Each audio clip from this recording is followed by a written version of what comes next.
Oh my God. What is up, everybody? And welcome to this fun-filled celebration for the launch of my new novel. MJ is the only one who actually has physical copies of A Murder Most Fungal. So great.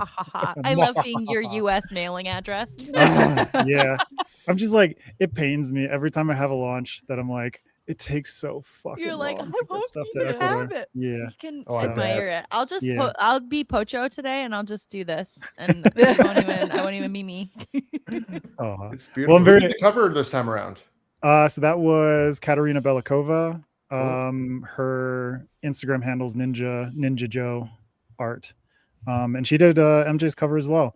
Oh, nice. So we're getting in there Yeah. early Both Cover of Cover them. art, So great. buddies. Yeah. before Katerina becomes too popular. I know. But That's she does literally. she does amazing work though. So it's really cool. She like specializes in robots and sort of like sci-fi type stuff, but Yeah, but like you look at the can- range that you can she's see got, her 'cause range. It's so Yeah. gorgeous with all the little details and Yeah, man. I'm pretty sure I'm every artist's first mushroom person. So Oh, probably. yeah, like that will be my claim to fame. my for all claim of to them. fame. Yeah, I'm your first. Well, I'm really excited to be here today to celebrate this book with 4 friends, 4 wonderful human beings, and very talented authors. We got Nicholas Eames with us. How you doing, Nick? Greetings. I'm wonderful. Greetings. Yeah, he just finished a banana, so he's hyped. He's got that Yeah. potassium going Yeah. He's on. got the sugar. You got Yeah. potassium Yeah. running through my veins. Yeah, Yeah. No Yeah. muscle cramps in this house. Yeah. not a single cramp. Oh, we also got Evan Leikam with us. How you Hey, doing, everybody. Evan? I'm great. Yeah. Thanks for having me. Of course, man. And MJ Kuhn, my bestie. Hello. My- One of your besties from the One of my Midwestie. besties. Yeah. The Joker to my I'm- commander shepherd. Yes, I'm doing lovely, and I'm very excited to be here to celebrate your launch. Yeah. And we got Krystle Matar with us as well. Hey. Actually, the Canadians are outnumbering Yeah. the Americans today. Yeah. Yeah, for Yeah, once. that's true. Evan, we gotta That's hold okay. firm. I don't. It's, No. Although both of We don't us have kind to. of live in states that are like kind of. Oregon is Yeah. pretty Enough. Canadian. yeah, if Canada wanted yeah. Oregon, everyone would be fine with it. We do. Like, oh We do. no. Good to know. Yeah. Good You to can know. skip right over Take notes. Washington and just take us. Annex totally around. Yeah. That's fine. Yeah. And then Washington would be on board. They got a hockey team. Yeah. Washington would be Yeah, pretty they got a cool. hockey team. Is Yeah. that one of the requirements? To, Yeah. Yeah, to be Portland has covering? a hockey team too. Actually, I've gone to Does a it? couple of those games. The Yeah. Portland Winterhawks. Yeah. The Winterhawks. Okay, but that's not NHL. No, but it's No, the no. next best thing. All right. Yeah, it's still. I mean, it's the only. I've never been to an NHL game, but I have been to a couple Winterhawks games, and it's really, really fun. I Yeah. can't even imagine how fun an actual NHL game is. Good times. Well, I mean, you're talking to the right person with Nick here. Yeah. It's like anywhere he goes, it's just like if there's hockey or football or basketball, he's a happy man. Yeah, I know. We're supposed to be talking about Which your book, but I actually had a question about the Stanley Cup thing. Like, what does everyone just hate the Vegas Knights? Is that like a running joke? Oh. Not usually. I used to like the Vegas Knights because Okay. they're based on the Knights and they're a pretty new team and they're Vegas Yeah. and there's nothing not to like about them. Love their captain, but their goalie was recently barely escaped a sexual assault Oh, charge. okay, that's why. And, That's a uh, nasty I- one. By barely escaped, I mean he wasn't Yeah. wasn't Mm. convicted, but Yeah. But Yeah. it was, You know, yeah. but it was sus. pretty It was bad. sus. It So was yeah, very sus. we all hate his guts, and Yeah. I'm glad he lost. Okay, it's all coming together. Bullying, now. Okay. bullying him out of the league as is good and proper. Yeah, I don't think anyone had any issues with the Vegas Knights before that. Yeah. Okay, yeah, they're really new, right? Pretty new, yeah. Okay, yeah. So he soured the whole team then. Yeah. Yeah, ruined it. So the Stanley Cup is done. Stanley Cup is done. Okay, cool. I mean, granted, there's a lot of problematic hockey players out there. There's the guy who hosted the Stanley Cup first for Carolina has his issues as well. So sure. Yeah. you got to choose the Ottawa- lesser of two Ottawa team evils. captain is not choice either. Yeah, that's our team, isn't it? Is that your team? Yeah, normally? yeah, it hurts. Crystal's up in Ottawa. Yeah. Yeah, and it's just like, well, but I mean, we have a pretty good women's hockey team, so next year I'm going to take That's the kids true, out yeah. to the women's hockey team and just support awesome ladies doing an amazing sport. So at least we're spoiled for choice. There you go. Next year is going to be my first Until time we in have Canada. someone else. It's kind of Worldcon's in Montreal next year, right? Yeah. Yeah, dude. Oh, nice. Yeah, you're in. That's Habs territory. That's a different. Yeah, that's that is a Quebec, different right? experience. That's Yeah, that's a it's Quebec. religion. Okay, yeah, that'll be my first time in Canada. But So it's one of the coolest parts of Canada, though. It Okay, is, sweet. and it's Like, really close yeah. to Old Port, and Old Port is gorgeous. And Yeah. there's like a zip line down on the port on the docks. There's like, Dude, I love me a good Yeah. zip line. I know, right? There's like an obstacle course on a pirate ship. It's not on the water, but it's like built onto the dock.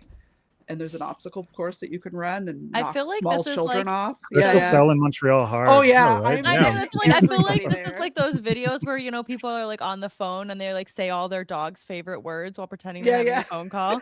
Crystal's like, there's a zip line. Zip there's a line, dock, there's a obstacle zip course. line, there's an Oh, there's a obstacle pirate course. There's ship. steak. I know. There's There's like yeah, very you good start There listing is. foods. Oh, the food in drinking Montreal is culture amazing. I'm just gonna Yeah. run there right now. There's Juliet et Chocolat, which is amazing. I heard There's the word chocolat. I'm in. yeah, they have like drinkable chocolate. They have like it's not hot chocolate. It is liquid I chocolate. like how you It's call hot. it drinkable chocolate, as if That's what not they a call it super on the common menu. thing. It's not a super common thing up here, okay? It's not a thing that you find at a lot of restaurants. Just like chocolate Yeah. sludge that Yeah. Mm. tastes Okay, you're good. selling it less. Do you want? hard Yeah. now. Yeah, Yeah. I know, but like it's a sensory thing. Would you like It's- some chocolate slurry? Well, they also have Schwartz smoked meat, which is pretty Yeah. nationally famous, which is amazing. So like I can keep doing those. I love. You know who Montreal. would never serve chocolate sludge though? It's Pocho. Look at that transition. Segue. Nice. Oh Back my to God. Murder Most Back Fungal. to Murder Most Fungal. I just want to say thank you to the folks that are here. We got Nicholas Fuller. I mean, he's logged into Nerdy Nebula podcast, but I know it's you, man. Let's say it could be one of the Um, co-hosts. We don't know. Nerdy Nebula. I'm pretty sure it's Nick. Ian Patterson is here as well. Hey, Ian. Hey. We're gonna Hey, be Ian. rooming in Salt Lake City for Dragonsteel. I'm super excited. Every time I Oh, see you guys that, are going to Dragonsteel? Yeah, man. Yeah. Me too. Nick, Ian, Hey. Ian, I'm bringing the coffee, and you're gonna be the barista. That's the promise that we both make. We also got Christopher Navo here. Thank you so much, buddy. And Nick is applauding your efforts, MJ. Yeah, I knew it was you. I knew it was you, dude. Oh my god, man! I'm so excited to finally get a new book out. It's been Yeah. Oh my it's god. been like, it's been well, Ian says he's so into barista. Ian's Okay. into barista. Okay. Amazing. I bring Yeah. coffee, you barista. Well, Adrian, I wanted to ask you about this launch, like, because it's been a little while since Mushroom Blues, but it is also like, it's not your first rodeo anymore, but is every book kind of its own rodeo? Like, how does it feel? Like, does it feel different? Talk to us about your launch experience. Thorin I mean, I wants think to know. oh, hi Thorin. Hold him up to the camera against his will. He would not like He that. says Oh, hello. hi. Hey, it's dude. like no. got kitties in the I hate building. No, I mean, it was like Mushroom Blues was such a unique experience, and I never want to repeat it again. this. It's a whirlwind. Got that It was a debut whirlwind, trauma. dude. Yeah, no, I was like, me and that book are trauma bonded. Um, Love that. it was just too long. Like I marketed it for I stopped marketing it when I went to the UK for World Fantasy Con in like October, November. So that's like well over a year and a half, which is Yeah. stupid. It's way too long. But at the very least, like I built a strong enough foundation with that first book that I can kind of ride on the coattails. And I'm super happy about that because I don't have to try as hard with my book launches now. Like the Book of Spores was kind of like a nice test run to kind of get back into it. And I was doing that with a bunch of friends and like Crystal, you and MJ. And we were just like, okay, it's a bunch of people, it's a group, and we're all kind of doing a little bit of marketing here and there. So it didn't feel like there was as much pressure. Also, it was a Kickstarter, so it was like very condensed to be like, Yeah. I'm gonna like bust my ass for these 3 weeks. 3 weeks. And Or if it's- you and count it's- like yeah, the lead like, up. Yeah, the lead up, kind of like cover Yeah. reveal and stuff, and then it's done, kind of thing. I Yeah. don't have to think about it as much anymore.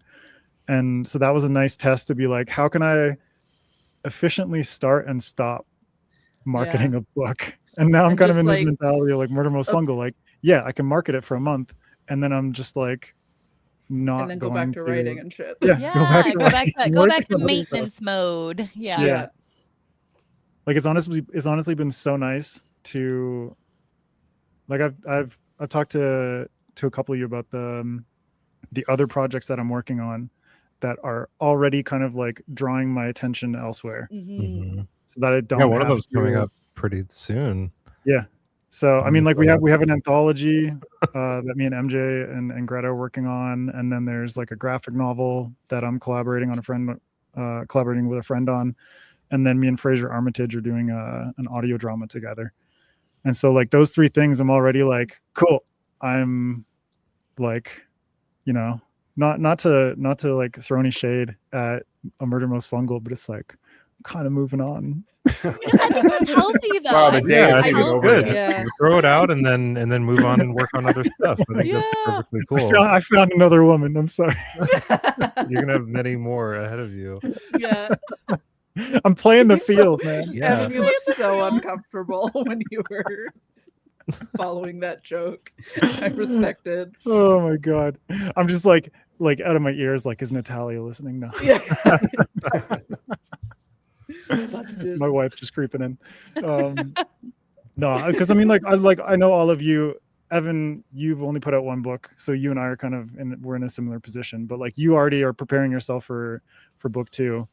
For Oh, Engine I've got. Shadow. I mean, yeah, and I mean that's like that's done and gone, and with tour, Yeah. and like just and So it's like now- you've already kind of moved on from that, right? by the time I'm on tour working talking about book 2, I'm gonna have turned in the final for book 3.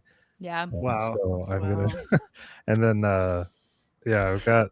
I don't know what I'm allowed to talk about or not. But like, a All lot of of it. stuff is a little bit tied up All right of it. now. But like it looks like I might be having. I was gonna self-publish something, but it looks like maybe Podium might be picking something up, which would be really cool. Nice. But I don't really know what my agent was just like. They might want it, so like who knows? Like, and I was just like, all right, just give me stuff to sign, and like, I Right. don't know. Yeah. But yeah, like it's something I wasn't really anticipating, was just like the kind of how staggered your work is, like once Yeah. something is actually out. You know, I just did a signing a little bit ago, and people were like, I've only put one book out, and I was just like, this thing again, you know, like you know, like I've got like a bunch of other. I'm like into the book 3 for Rising Tide, and then I'm also like working on a couple other books that I haven't really. You've been writing some horror too, man. Ooh, Yeah. Nice. Oh my god, horror's so fun to write. Dude, it's the most fun. I love it. Like You we and MJ are please, kindred spirits. I That's know. awesome. Adrian, Like, try it out in the I may never go Fungalverse. back. Like, Dude, no. I Like- mean, like literally every one of my books has like gruesome body horror in it. Yeah. So yeah. yeah, so I'm like, Just a little I- sprinkle for flavor. no, I mean, like horror. I would say A Murder Most Fungal is more like an explosion, but we'll just leave it at that. Trying to But, make a like- seasoning joke, but whatever. All right. I noticed your seasoning Thanks, joke, MJ. Krystle. I appreciated it. I'll allow any cooking puns tonight. It's open season, man.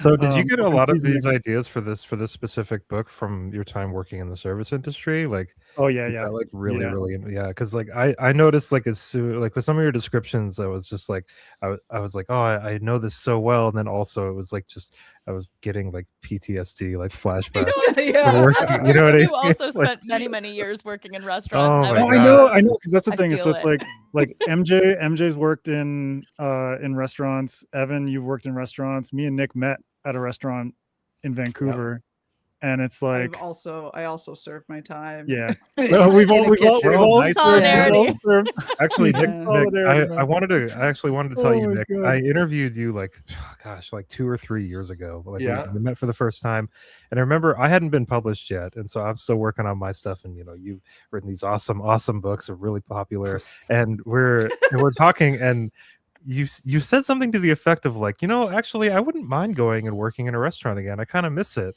And at the Wow. time, I was like, why would you ever do that? Like, Yeah. you are a really successful, awesome author. Like you did it. You're free. But then actually in the last like year or so, I've been like, man, I kind of Man, I miss wouldn't the mind being around predictability people and again the at some stability point. of Really misses kitchen it. work. Yeah, I there was a still lot of have- good times. yeah. I still have yeah. server Compared dreams. to I still have publishing. stress server dreams about There's Really? like a camaraderie tables. about it. I have Yeah, I not do too. waited Yeah. tables in like 12 years, I think, Yeah. and I still have server dreams. Yeah, It's like- I do. it's I, like do. I had a server dream like a month like ago Miss where the Hikes, floor was like Like, I'll crumbling into wake up- magma. And I What? was still trying to serve through the magma. Yeah. Like I was stepping trying from to do a stone good to job. stone trying to get to a Mine table. are It was just always nuts. Holy I am shit. the restaurant is dead. I get seated with a single 4-top or 2-top, so easy table. They order sodas, waters, something I don't even need to go to the bar for.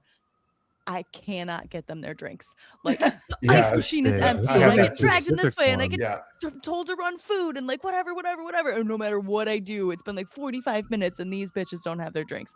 Like, Yeah. yeah. Mine were always just I'm like not gonna I'm the flip only MJ. server on staff, and the restaurant is just completely packed. yeah. And like those were Yeah. always like, you ever have those moments when you're serving tables where like the restaurant is like at its full capacity, it's as loud as it's ever been in there, Yeah. and you just have like the 10-second moment where you're looking around like, I hate this so much. Yeah. Like I'm literally See, in hell We're right now. talking you Like- down now, Evan, because you were kinda- like, I kinda- "You did No, it." I And we're do. like, Miss, "Really, I know what Nick I means like though. Nick's It's like like I Crash miss like the, Bandicoot kind of Yeah. nightmare though, where it's like everything's turning into lava and he yeah, has that to, was Yeah, that's yeah. a really intense one. like Yeah. That's how to you know me- he's a really amazing. solid fantasy author. He's Yeah. out there. That's when Even you're when you finally do wake up, you're like, brain, what took you so long to like piece that together that this was not Right. really That happening? wasn't real. Yeah. Like Your with the brain is drinks, like, it makes leave sense. me alone. I like fantasy. Yeah. Thanks for being here, Philip Chase. Appreciate you, buddy. Christopher has also had server dreams. See, I was and I was in Nick the Nick actually yeah, me and him talked about this recently. He got a job at Chipotle, for like the Yeah. health benefits. Writers need benefits, Yeah. especially in the States, but like getting out of the house made him realize how lonely he was working full-time from home. yeah. No, like I Like- get into think groups you like guys this and I like can't keep people my more mouth than shut. me. I'm just so excited to talk to people. Maybe. You know, like, You're like a dog that only gets to hang out in an apartment and then you Seriously, finally no, get like- let loose. I know I hung out with some of my friends. We You went get and saw the a movie zoomies. the other night, and like I People. seriously wouldn't shut up. I was just like, so happy to get out of the house. Yeah. So yeah, But man- going and working in a restaurant like that would be cool. Yeah, but like honestly, like the place that me and Nick worked at in Vancouver, it's called the Sandbar, and like I worked at other restaurants afterwards, but the Sandbar was like such a unique experience. Because it was like literally like a 300 plus fucking seater restaurant. Like it was Whoa. huge. It was massive. And Yeah, it had And you told it had What did multiple it- floors. it had didn't I mean Yeah. the ground floor was like, I mean it was part of like a bigger building, and so there was like businesses underneath it, but there was a sushi bar downstairs, run by, what was it, Hoshi. Yeah. And there was these big stairs that went up to the main floor, which had like bar. It had a huge dining Piano room, it had an player. open kitchen. Yeah. There was like a piano player named Kelly. There was like it turned in, they used to have like these fucking cougar parties at Sandbar where they just like turn the bar They were into a dance wild. floor, Wild and the nights. cougars would just Hell hit on the yeah. bus boys. They would just hit on the bus boys all fucking night, man. If you were like I respect it. if you were my like God. a barkeep, if you were the bartender, that was a little bit more professional. But if you were the person that was just like getting like bottles and stuff like that, grabbing glasses from tables and everything like that, the Busting cougars were tables, yeah. fierce. So it was like, this place was wild, man. And then it had a balcony up top, like a big patio with more seats and another bar and everything like that. And so it was like this It was huge. insane dynamic because there was so much staff Yeah. in the front of house, and then there was like a huge kitchen staff as well. And like I met Nick when I was like 19, and I started out as a busboy, just like a little shithead. Yeah. Coming off Yeah, Cougars. you were an expediter by then, though. I have a very vivid memory of you packing all these plates Yeah. onto one of those. Yeah, we had massive to trays. carry trays of food up the Yeah. stairs. I do that It was too, the yeah. worst And me idea telling you, I'm Right. like, buddy, I think you're stacking this a little too much. And he's like, I got this. Yeah. And I go up, and a few minutes later, I hear this wild shit. No way. Yeah. I mean, to be fair, he didn't do it. He only did it that once that I remember. But Yeah. It's so dangerous. Like I remember thinking when it, No, like, I those used to double. giant I used to trays. double hand the trays. you I would do double too. Oh, Jesus it was wild. Christ. No, like we were like 8 we were meals like on fucking each. cowboys, man. We were There's like we were kids just, running around and stuff. Like, like you Yes. could drop like a 60-pound tray on some little. Oh, fold. dude, it Yeah, was or such a like terrible spill idea. like I Yeah. worked at Chili's, so I've got like freaking You went to fajitas. Chile?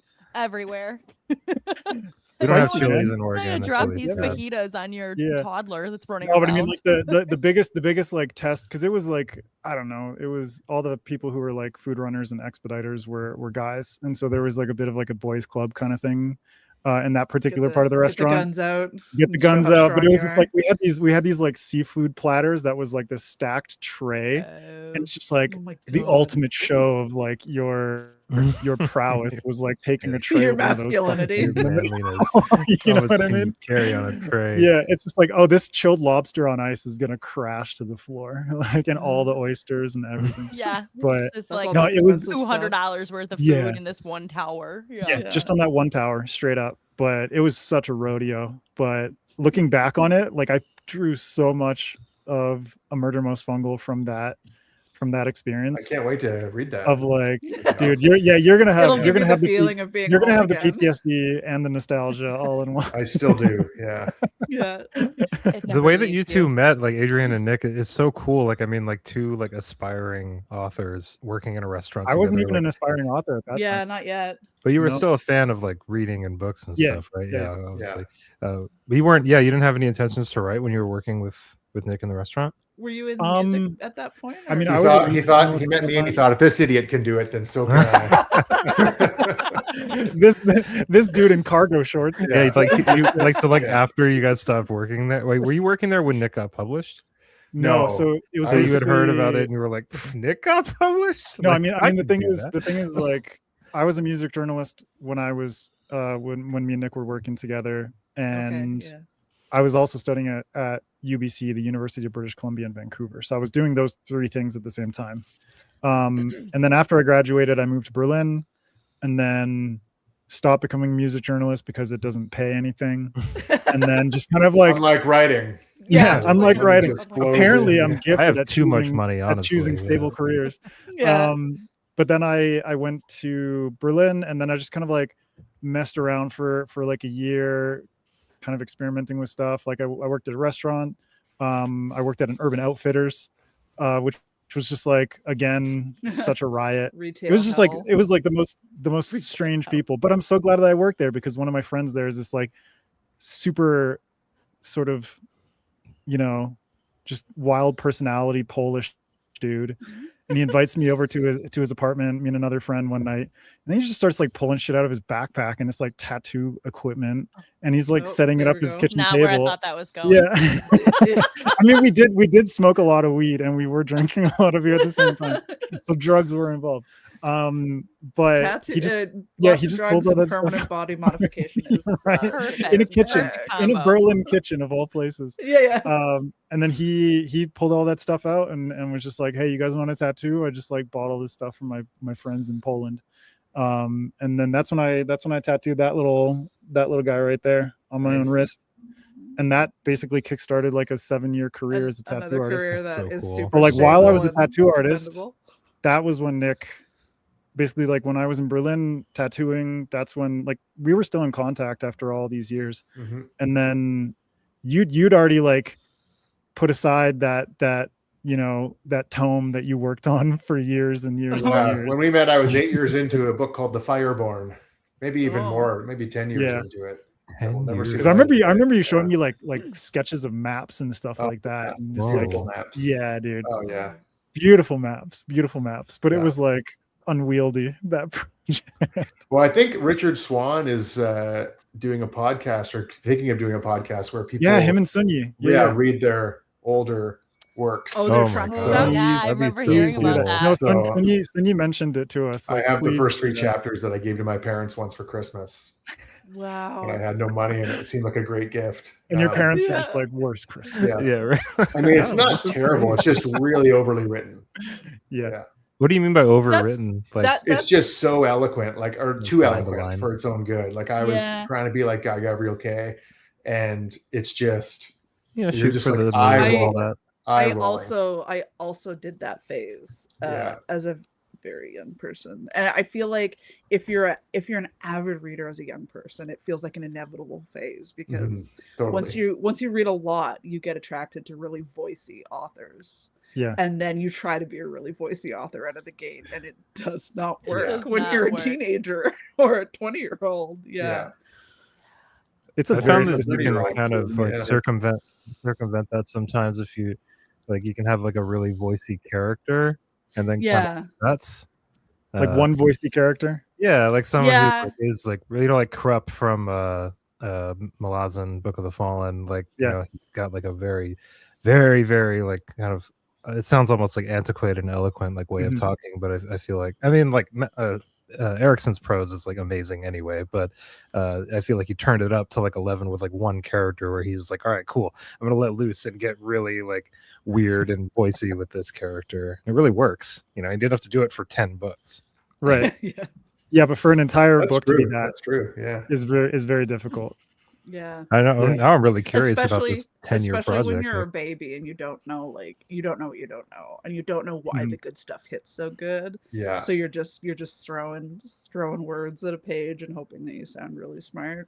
Yeah. Yeah, I'm I still felt doing that. that. I felt that. Yeah. I'm still doing That's that. our Wait, is that job. thing supposed to end? But Yeah, but- I am just tricking people into thinking they understand what I'm saying. yeah. Well, on my second last day in Victoria, I passed Stephen Erickson on the street for what could be the last time because I used Wow. to see him all the time in this coffee shop I went by. Yeah. I used to go in there, but he'd never be in there, and I just never had the guts to say To anything approach. to him. I'd met him once Yeah. before, but I didn't want to bother him. He seems really cool. He'd He's really probably nice. be fine. Yeah. Yeah. There's a podcast called 10 Very Big Books, which is a really fantastic podcast, but they like it's like two people who are big fantasy fans and one who has never read fantasy ever in their life, and they read Okay. Malazan Book of the Fallen. Wow. Ooh, And it's a really good podcast, but they've had Stephen Erickson on there like 3 times, I think, Oh, 2 or 3 cool. times. And all the episodes with him, he is very, very nice, like very, very cool, it seems. Yeah. So I'm sure he's cool. Apparently he didn't take decided- notes. He didn't use notebooks. I don't know if he was messing with them, you know, but like Yeah. He might they not were have like, what's your process for like, you know, world building and stuff? And he's just like, I don't really, I just, you know, I just, put it all Just- up in here. It's all up Like, here. yeah. been. He might I have would just been believe it. immersed in it because those books came out like Yeah. every year Yeah. for a while. Yeah.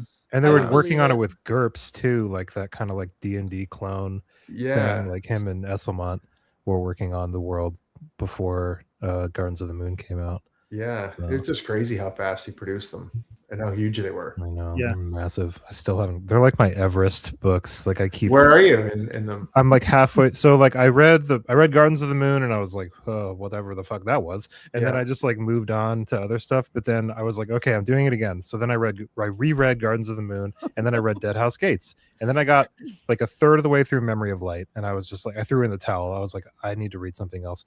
And then my podcast co-host and I, Chad and I, were like, let's do Malazan again. And I was like, all right, sweet. So I read Gardens of the Moon again for the third Jesus time. Wow. and then headed Dead up to House base Gates camp. for the second time. And then I got to the exact spot in Memory of Light, or not, And you Is stopped. it? Memories of Ice. Yeah. And then we had to stop again because of like personal Wow. chat. So I haven't made it past. I was literally on the exact same page that I stopped Wow. the first Wow. So yeah, it's like, and I know that they're so amazing. Like I wanted to reread them when I was like kind of knee deep in the draft for Angie and Shadow, because I was just like, I felt like I was weighed down by all this like plot. And I didn't know what I was doing, and everything was just like so complicated. And I was like, well, I think it's complicated. Maybe I should read Malazan, and kind of like, you know, it would kind of like dull that a little bit Like for me. level set. Inoculate Yeah, so I yourself could a be little like, bit. oh my It's god, the like, reverse. It's like the reverse effect of like what Christopher Nava was saying. He loves GGK, but tough to read his books and go to his own writing, editing his, 100%. his work in progress, Yeah. and feeling so juvenile with his prose. no, So you're read, just like, read that stuff. It makes you feel better because Yeah, you're like, dude, well, I'm never yeah. gonna reach that. So but dude, I love that you're reading Malazan to basically be like, if I I've think been my glad. story's Yeah, complicated, Seriously, yeah. Yeah. It did help a little bit, yeah, for sure. Just I mean, just seeing like how he like twists all of that into itself and how cohesive that story actually is. Even the little bit that I've read, you know, it's like if you poke around in it, it all does start to make sense. But like as it's going, like I have no idea how he wrote that. I don't know. It's just he's a really talented person. well, you missed your chance, Nick, to finally Oh, wow. say hello. Oh, well, I have talked to him Email him. once before. Yeah. I met him at not Worldcon, Comic-Con in London Yeah. years and years ago. We shot the shit about hockey. I think he was living in Winnipeg at the time. Dude, then how did you not just like go say hi on the street then? I don't know. 'Cause we're not all you, Adrian. Yeah. Did he have headphones in? Because I I mean- never talk to people if they have headphones yeah, in. headphones. No, I think I always had headphones on. Oh, okay. But yeah, I just Maybe I he don't know. recognized you. Maybe he Yeah, wanted we, to Maybe say he hi we to did you. lock eyes a couple days Yeah. ago. We locked eyes. So then yeah. maybe Steven Erickson thinks that Nick Eames is blowing him off. Yeah. he's Probably. like, Yeah, you "Whoa, I snubbed must him. have pissed that You guy snubbed off me, man. so Yeah. bad. You What did I snubbed me. say in London? No, We went around to different cons and stuff. Are any of Yeah. you guys going to Worldcon? I'm MJ's going. going. to Worldcon. Yeah. Me too. Woo. Yeah. Is it LA, right? Yeah, It's, Anaheim. Anaheim. Right next to Disneyland. I love how you say that on Anaheim. Yeah. Anaheim. Well, I mean, it's Nah, true. Like Sorry Anaheim about is that, like yeah. kind of. It's Yeah. not really LA. Yeah. Not Like, quite it's- LA. I do Yeah. have Yeah, to it's fly not like into an Echo LAX Park or though, so something. there's that joy. Yeah, but then it's like an hour and a half lift ride to like. It's so. Oh my- Which frustrating. the I was like, good oh, news cool, the though, plane Evan, tickets are is cheap. that's only gonna be like $400. Yay! Oh, Oh, yeah. it's cool. You're It's cool. really selling it. Man. I'm looking forward That's to like more. Montreal. That's gonna be more than your flight, man. I know. It's so funny because like the Worldcon, it was like Glasgow, right? That was like the one year, and then Yeah, what was it? that's Edinburgh, yeah, it was Glasgow. Seattle was great. And then they were like, amazing. "Cool, let's do Seattle." And then they were like, "Anaheim." And I Yeah. feel like everybody's like, "I don't really want to go to that." Yeah. Like, Yeah, it's too close. So close. it's really I hot was gonna too. say, and it's also like it's just right near where the other one was. You know what I mean? But oh well. Yeah, but then next year it's Montreal, and then I think after that is Brisbane, right? Yeah. That'd be Brisbane, cool. and then Yeah. and then Dublin, and I'm No so way. hyped. Dublin was Hell great. It's gonna be a big yeah. one. I Yeah. love Dublin. Oh my god. Yeah. I Yeah, hope I Okay, so now I need to Anaheim keep has writing Stockholm books so I can syndrome. go. Yeah, to yeah. So you Dublin can. World I think Con. you're still allowed to go even if you don't write books. Oh, yeah. Evan, No, just but- FYI. It's illegal. It would Yeah, feel you a little definitely- you silly, definitely like- can. Yeah. There's like so many Then people who are I- just readers and cosplayers and whatever. Totally, Suck totally. in. But it'll justify me flying all the way over there from Sure. Portland. Sure. I I mean, you can, mean, bill- yeah. you can charge it as a business. You can write it off as a business. It'll be Yeah. worth it. It'll be worth it because everyone will go to that one. Like Yeah, a lot come- of the come British whether authors you've written don't any come to the books or American not. ones. Yeah. Yeah, Yeah. it makes I, sense. I know No. some people are pretty hyped about Montreal. Montreal. Like, I think I know Because it was Montreal is the most like British/European place in North America. It's not Isn't a, it French? a British. No. Yeah. But I mean, in terms of, Okay. no. Like in terms of like vibes, Pretty I would sure say everyone in it's the Quebec most- will punch you in the face for Yeah, that. I Adrian. think you might, Yeah. you might be excommunicated. There's a lot of No, but baguettes. But I mean, in terms of like vibes, it's like it's Yeah. the most analogous to like It's more to, being in the European UK or vibes. being Yeah. in European, Europe. Yeah. Yeah, for sure. So Do people really like? I don't know much about that side of Canada. Do people really exclusively speak French there? Like, is Um, it? in so some places, there- yeah. There are French language laws in the province of Quebec just to like to protect the language. Just Sure. So yeah. like like the signage has to be French primarily and stuff like that. But Montreal is such a hub of Yeah. like it's got a pretty good airport if you don't want to go to Toronto, and so there's a lot of international travel there, so it's Mhm. it's very bilingual of Okay. And like so every server knows both languages. yeah. Yeah. Exactly. So Montreal Yeah. is like a little island of extreme bilingualism, whereas Quebec as a whole is generally pretty Yeah. Yeah. Gosh, For the most part, stubbornly Belligerent. French. Oh, Yeah. French. That's the Canadians said it. same Trying to diff. be- Yeah. Yeah, I was trying to be diplomatic. 'cause- Yeah. It's just like I don't know throwing his why. dice down. Intolerable. Yeah. I'm Adrian, I have a question for you about. Yeah, man. or- yeah, but your book. About your book that we're. I talking appreciate you about holding. I promoting. appreciate you like holding up your hand. It's very, very. Oh no, sorry, I was on a different tab. Go ahead, mate. MJ, you had your hand no. up. You asked first, I man. was actively mocking imitating you. you. I'm She was sorry. imitating Oh, you. oh. Wow. With love, though. Well, if I'm gonna be mocked, Oh my god. She's being very American. Evan's just like, I'm logging out right now. no, I don't have anything better to do than this. Like I said, this is the most interesting thing I'll be doing today. Oh man. But Go I was ahead. just, Go ahead. I was just curious, like, I've seen this kind of pegged online and in promotion as like Mushroom Blues 1.5. You Yeah. know, like what are you like gearing up for a proper Mushroom Blues 2, or was it just kind of Yes. okay? Yeah, I was really curious about that. Like, if you were kind of like, okay, I'll do this little novella and then just kind of leave it and move on to my other projects, or what do you have in mind? No, I mean it's definitely like setting things up because I was I've been like very, very honest this book tour. Mushroom Blues broke me. And so it's I Where, like man? how you were leaning into or like leading into that. It sounded like you were going to back away from the topic, but then you're like, No, "Oh, no, no, fuck it." no. We're in the just trust setting tree it here, up. buddy. You Setting can it up. tell us. Yeah, Yeah. yeah. Yeah. No, this Safe is circle. trust circle. Yeah, Yeah. with other With people. Everyone who could be watching Yeah, live. everyone. No, so yeah, like Mushroom Blues definitely broke me, and I needed something that wasn't a direct sequel to kind of like take the sort of pressure off a bit. Yeah. So it was like writing something in the same world, because I before A Murder Most Fungal, so it was like I outlined and then did like a first draft of A Murder Most Fungal, and then wrote The Stem Cutter's Daughter, which is the novelette that I contributed to the Book of Spores anthology. That was also set in the same world, but that was like even more of a palate cleanser because it was like it was like a folk tale that's set like it's thousands of years in the past, and it's like there's like fucking mushroom spider monsters and stuff like that, and it was like much more like Amazing. fantasy but in the same world. And so that really helped. And then going back and like revising A Murder Most Fungal. So the was- Caprinians aren't in the novella that you contributed to that, and to the Stem Cutter's Daughter. No, Yeah, no. That's like straight up way in like the past. it is Okay. a girl in like a village, and these are like essentially archaic fungal people. Awesome. I love that. And she has to like venture off into the wilds to find a cure for a plague that is afflicting her village Outstanding. and her father. And so that was like cool, no humans, like I don't have to like deal with any human shit right now, which is really nice. Yeah. But then writing A Murder Most Fungal as well was kind of like, yes, it is taking place after Mushroom Blues, and there are a lot of like similar characters that appear in both books. So there's like Duncan MacArthur, who's the leader of the human occupation.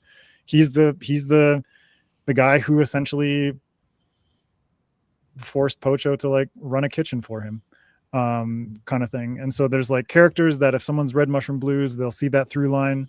There are events in Mushroom Blues that are alluded to in A Murder Most Fungal, but it doesn't outright spoil anything, because I wanted it to be like to work as like an entry point for people who are entering the universe for the first time.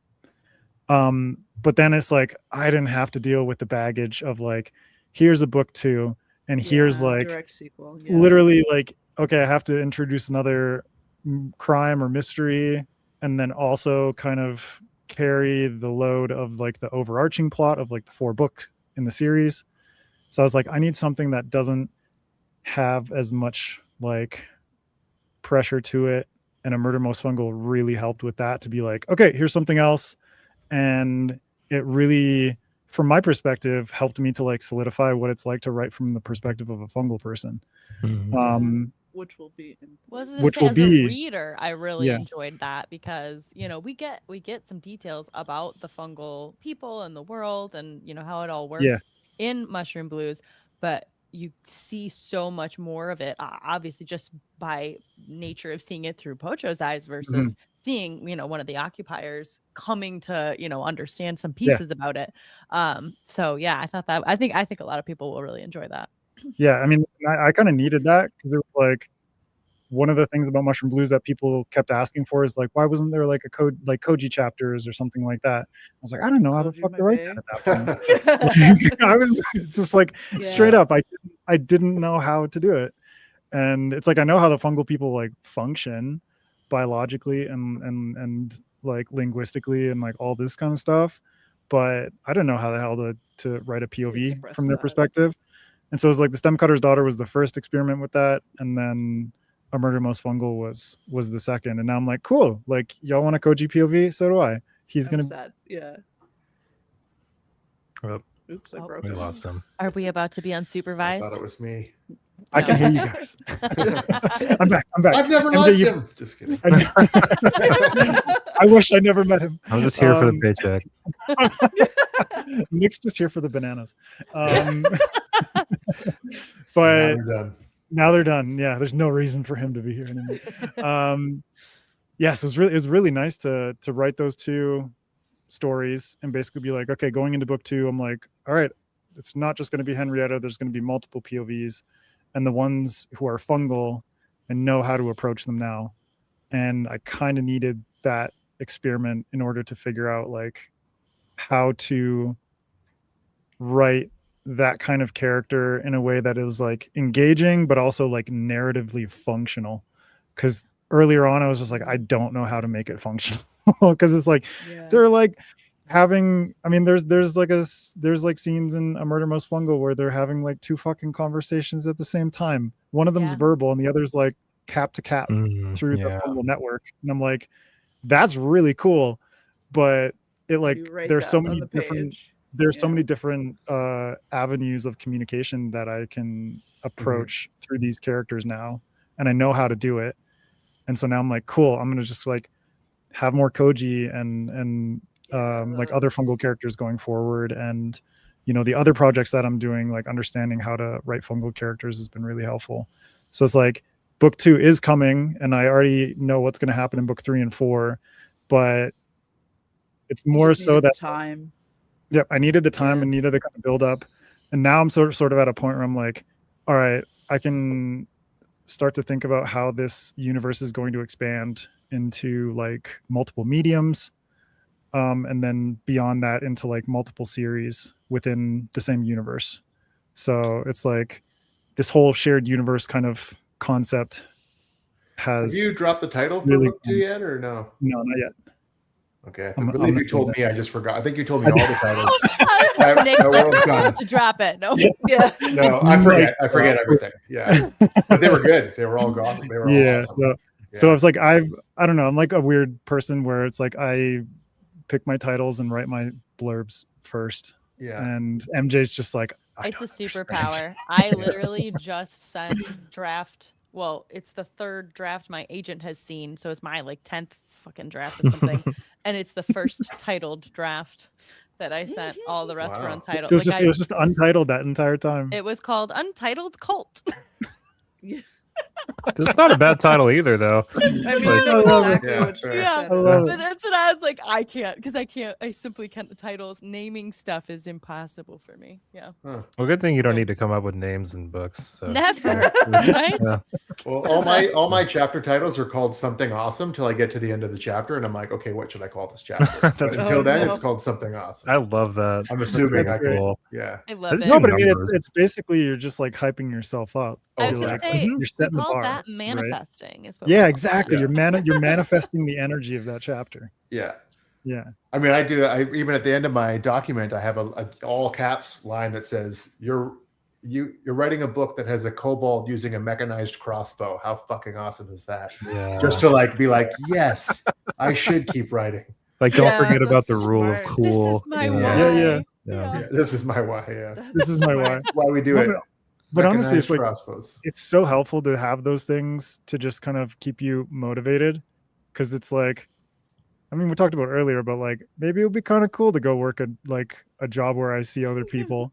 Nobody else is like motivating me to do this shit. Like nobody else is, unless like, especially in trad, I think you have a few more people, whether it's like an editor and agent, who are kind of like, there's a little bit more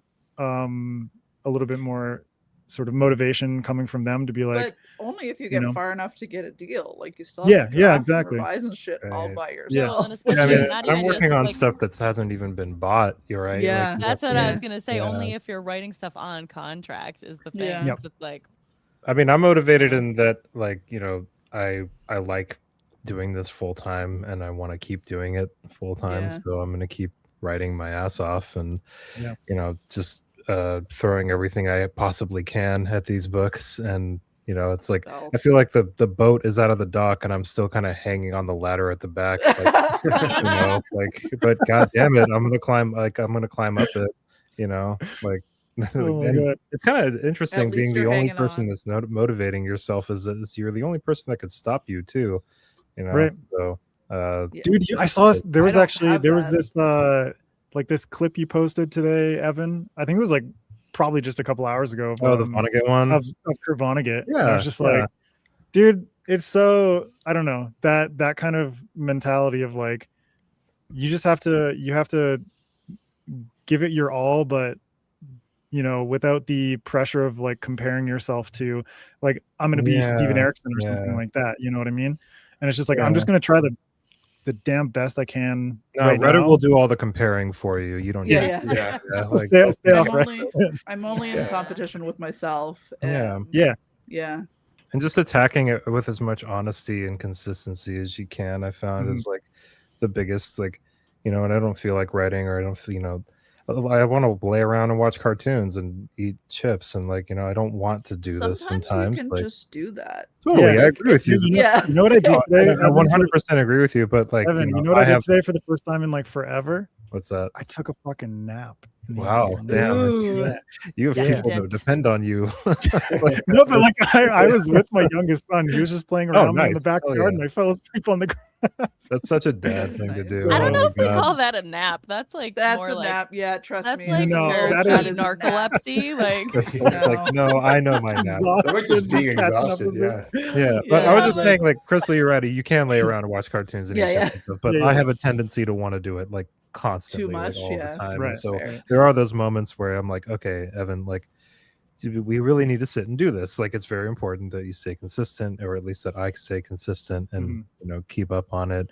And so, like, I feel like the motivation is like to keep writing is like it's like half monetary for sure, but also the more I found that the more consistent I am with working on stuff, the more I like surprise myself, and the more I have fun with like scenes. And I feel like, you know, it's like the whole, like, you know, Rolling Stone gathers no moss and so on kind of thing, where it's just like I feel like I'm more consistently in a groove. So that's where, like, I am kind of motivated to stay consistent, because I know that if I do, I'm working a little bit better, you know, which is nice. Yeah, you start to develop like a nice flow and everything like that. Nick, I've always wondered, because like you do like cafes all the time. Yeah. You're like a cafe writer, and I'm like, I don't know, I've tried it, and I do it too, Nick. I don't know. Like, I know MJ does. I know MJ does as well, but it's like, I do. Yeah, But I normally accidentally my cafe time is day job work, but I do like working in coffee shops. It's nice. This is actually, you know what? I take back where you guys were like, I want to work around people. I want to work at a restaurant again. Never for me. I hate just work at a cafe. I hate people, but in a cafe, bring it's your great work to a 'cause the cafe. Yeah, bring your work people to a are cafe. there. Yeah. But I have headphones, and I don't actually have to interact with them. Yeah. They're just Unless you want there. to go get another drink. Yeah. Yeah. I accidentally like trained myself to only work in cafes and stop working at home, and that was very bad. I was not. I was not train happy. yourself for.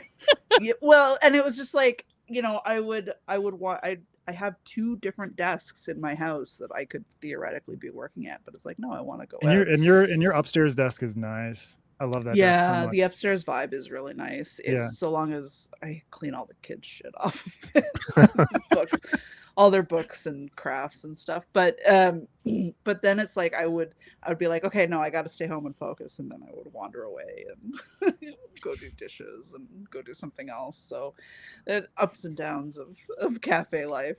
It can get Yeah, I think Krystle, the cafe is good for you like might getting benefit from. Oh, no, go ahead. yeah. Oh, I was just gonna nobody's say I do talking. alternating writing and cleaning sprints, where I write for 15 minutes. And then I clean for 15 minutes, and I just set a timer back and forth. I spend most of my Saturdays doing that, and then my apartment is clean as shit, and I get like 2,000 words written, and it's Damn, like I'm gonna do that. 2 now. p.m. That's really done. good. It's ideal. But I'm sorry, Nick, you were I think my computer lagged, so I didn't know you were talking. Oh, no worries. I was just saying that it helps. Like, I find to get out of the house or work in a cafe takes away distraction for a little bit, so that hopefully you can go there, get rolling, and then go home and keep it rolling. Keep it going. Yeah. Okay. Yeah, I find that like it's gone working well. at cafes seems to be. I try to do like most of my drafting at cafes, and one of the reasons that the cafe is so nice is because I can't sit on my phone and scroll Instagram, because I'll just I'll let the social pressure kind of like get to me at a cafe. Someone just Right. walks by like, ugh. Dude, Yeah, like I and got it's like my so laptop funny. open in front of me, and I'm like scrolling through reels. You like, I know, can't really logically, do that. you don't care. No one cares. It's the same reason why I can't work out at home and I have to work out at the gym. Yeah, it's like a. Is anyone looking at me at the gym?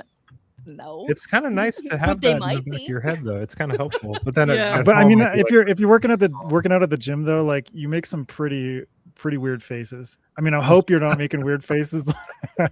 Oh, I make weird faces. I know you do. Oh, I But mean, then weird people faces don't in talk writing. to me, and we've already established that's my goal. I probably look like I'm to kind of establish going through boundaries. like a whole Yeah. like a breakup or something when I'm writing at a cafe, because sometimes I'll just like have my head in my hand. oh yeah, And I'm that, just, like, just like staring at this fucking computer. Like, I that want to guy. throw it Oh out the my window. They're I like, whatever find- that guy's Someone's just like, did that dude just like break up with someone over doing. Zoom? Seriously, yeah. Like, If I- what? if I come across scenes of like extreme Oh, violence God. that I'm working on in public, I get so uncomfortable. Yeah. And just the image of like somebody walking behind me and looking at what I'm writing and being like, what the fuck is this asshole problem? Like, describing shooting a man in the back of the head in a truck or whatever. And it's like, I'm not an Okay, influencer, but I just swear to God. imagine you were like a So spicy uncomfortable. author. It could be worse. I am. Yeah. MJ. Imagine the That person who doesn't wrote mean That's Milking true, Farm. actually. Yeah, I Milking read Farm your was books. great.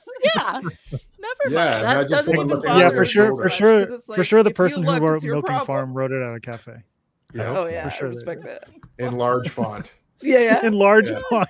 Yeah, Look, I'm And gonna make projector, this all the way actually. zoomed I'm gonna in, make yeah. this legible for seniors. This is gonna be Yeah. available forever. Yeah. Yeah.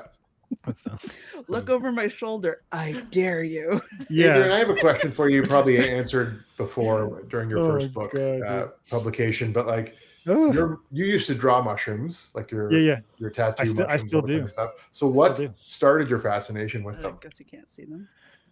Dude, it was like, I mean, you grew. I mean, you've lived on Vancouver Island, so you understand what it's like. But like the forest there, man. Like I just spent my childhood in those forests. Yeah. Pacific And- Northwest. Yeah, it was like the most like latchkey fucking childhood ever. My Yeah. parents were just like, be home by like, when the street lamps come on, and don't die. And like looking back on this, I'm like, it's very risky. Very different parenting because than we are using. Very much so. But like straight up, there my elementary school was like super close to where I grew up. We had to like multiple times a year be locked inside because there was like a cougar that came onto the property or something like that. And I'm like, Wow. you guys let us just like ride off on our bikes and like throw fucking pine cones at each other and have sword cool we fights. had And like, now. radically different lockdown situations Yeah. in my area. yeah, I know. Are cougars like the school shootings of Canada? Like, what is going Yeah, on? Like Jesus. maybe.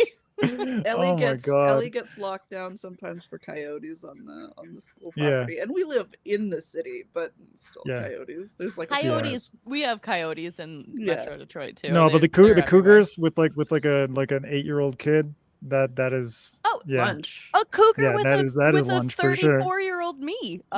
That's true. That's true. Yeah, At least dead. but no, dude, like I just loved like, we would like build tree forts and stuff out in the forest and like maintain them over like years. Yeah. You know what I mean? And we would just like forage like logs and stuff like that and make stuff out of them. And I was just obsessed with like bugs and mushrooms and all the kind of weird creepy crawlies that got under there. And that just like stuck with me forever. Cool. And I guess like probably in like Vancouver was also like the beginning of like my psychedelic era. So that kind of like opened my mind to the other things. It was kind of like childhood, like fungi as like just a general organism. Yeah. Vancouver was on one hand culinary from like working at restaurants, and then on the other hand psychedelic from just like going on crazy trips with my buddies. Extracurricular culinary. Extracurricular experiments. Yeah. And yeah, man, it just like it stuck with me forever. But I think it was reading Jeff Vandermeer that really opened my eyes to like, oh shit, like mushrooms in fiction is actually a really cool vibe. And that's when I started tattooing mushroom people. And then I think like by the time I moved to Ecuador, it's like I'd already tattooed probably like 25, 30 people with mushroom people tattoos. Mm-hmm. So it was like a thing. And I had sketchbooks full of weird mushroom people. And I was just like, what if I turn this That's into amazing. a book? Yeah. Man, I just yeah. want to tell you, like, I'm so happy for you, Adrian, that you're able to like not only have some success with like the books that you're working on, but that they're so close to your heart and they're Yeah. so close to Yeah. your interests. Like, I'm really stoked for you that you're able to like express yourself that fully, you know, with something that you love and that you get Thanks, to. man. Yeah, it's really, really cool. It's really awesome. Honestly, like I think this is probably the only way that I would actually enjoy writing, because it's like I'm not writing to market. I'm like doing the farthest possible thing You're from making writing to thing, market. man. That's Like, why it some works, market though, that 'cause you're already writing- exists with yeah. Vandermeer too. Like you are in Mieville too. Like there's already a new weird out there. You're a new weird author, I would say. And I appreciate it so much, because I find you kind of like showed me that I can merge my interests into my writing, like in a way, because it's like I also had like a weird mushroom hyperfixation, but it never occurred to me to like let that come into fantasy until you were showing me like the spore. What was the first one called? Spore City. War. Or Spore Spore City. City. Spore Yeah. City.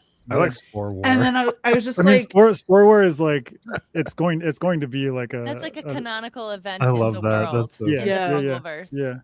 but the Spore City was later, right? Because Koji was older, I think. No. So Koji, actually, I can just pull this drawing right off here.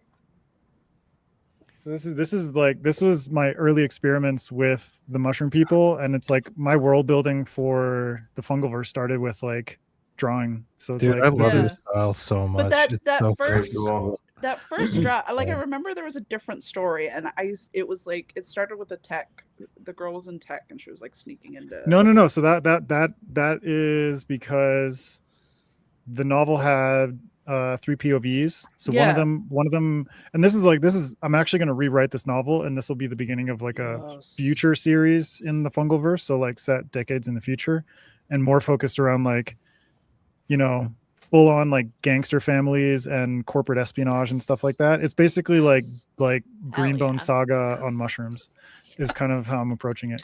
Good sell. But Right? Yeah. so Koji was one of the POVs. Then there was another POV who was basically like a corporate spy. Yes. Who was Okay. like, Yes. Who was infiltrating a corporation for her father.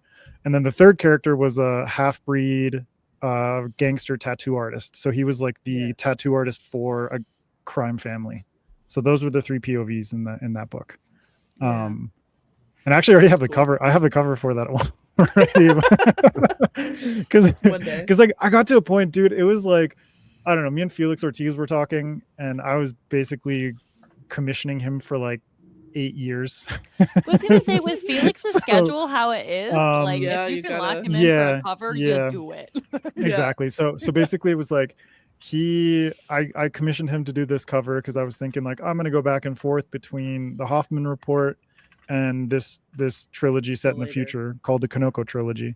And then I was like, I got the cover art from Felix and everything, and I was like actively like revising the manuscript, and then in the middle of like revising the manuscript and then Felix like delivering me the artwork, I'm just like, there's a lot of fucking spoilers here about like stuff that happens in the Hoffman Report.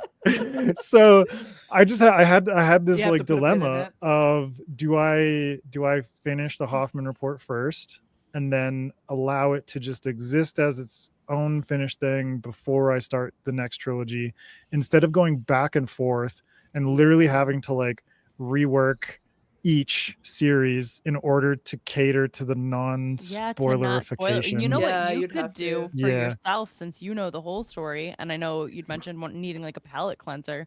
You could even write it that way, right? Where you write Hoffman, Kanoko, right? Yeah.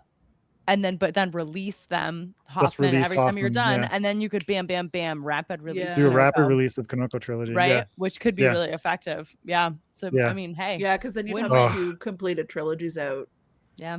But then there's also you could do like a big special edition box set of all of them. You do the rapid release, right? Yeah. Where it's like, hey, you want all the books, and they're gonna be fancy as shit. Omnibus, man. Cool stuff. Oh, omnibus. Dude, you could though. But then there's also like there's also like the duology that I want to write that's like going hundreds of years in the past, when there's like very minimal contact with the humans so far, and it's like almost like fungal samurai era. And I'm like, I can't wait for that. Who wants to read that? Me. Who wants to read that? I know, right? That'll be when you really need a palate cleanser. I'm basically because because that one I'm basically just like, dude, just like Shogun mushrooms. Yeah. Fungal samurai. Oh my Please. God, that's Just so cool. Oh my God. Maybe with the box set, you could have them stacked sideways like a shelf of mushrooms. Oh, Ooh, dude, like a bunch of there you polypore go. books. Yeah. Hot damn. Oh, guys, you know what I'm actually doing again? Because I told MJ and Krystle, but there's a guy, a friend of mine here in Quito, who like grows mushrooms. He grows like edible ones, but then he also grows psychedelic ones that he makes chocolate and like microdose like little capsules out of. And so me and him have been talking, and I was just like pitching him on this idea of like, hey, I grew mushrooms on a copy of my first book. Do you want to help me grow mushrooms on a copy of my second book? And he was just like, yes. And he was like, dude, I could hear it in his, I could hear it in his voice messages. He was just like, okay, so I got like these 3 types of oyster mushrooms. Like, which one do you think would be good for? And then we could also experiment with some psychedelics, and then we could take the psychedelics. And then it's just like, I was like, I thought you were going to mail psychedelics to anyone who ordered I know, special right? editions. Just a little bag of Hell Cuban. yeah. For a second, I Everybody, did too, Nick, and I was like, I do not remember you telling me. Like each anything chapter else. comes a little baggy. You're about to He's embark like, on chapter 33. Every order Yeah. is Have a gonna good come time. with some chocolate. no, you know what I'm gonna do. You know what I'm gonna do is just like I will just send like like some acid to the broken binding. Be like, just rub some on some of the pages. People will like. So Just if you're random. looking, If anyone like licks their fingers while they turn pages, like some old grandma, they'll be so. I mean, the international court case will definitely drive some book sales. Oh, Yeah. Oh, yeah. But no, You'll but have I'm super more excited. prison commissary money than anyone else. There you go. I'll just bang out Fungalverse books from jail. Yeah. All the Perfect. resting Oh my relaxation. God. Yeah. But no, I'm super excited. And it's like, for me, it's super meta to basically be like, here's this book that I wrote, quite a bit of it, like while microdosing mushrooms, and then growing mushrooms on it, psychedelic mushrooms, and then tripping on my own words is kind of like the coolest possible thing I could ever Perfect. imagine. It's a full circle moment. Perfection. It is full circle, man. Oh, who knows what Getting- kinds of I'm wild getting things I'll shrew imagine. Menji. I got to finish a book, man. Getting Crystal's shrew Menji. Crystal's already. I've already converted her. Fungal dragons, baby. Yeah, I'm Yeah. really excited. So that was what I was saying, that like you just inspired me to like, yeah, you can blend your interests. You don't just have to write fantasy books. No, but you know who Like, taught me that? Who? Who are you pointing Is that at? Nick? Yeah, that You're dude. pointing the Oh, wrong you're way. pointing at I was the- gonna I was- say, yeah. For me, I it don't would be put actually. that Yeah, way. I don't know where he is. Anyways, Nicholas Eames. Yeah. Over there.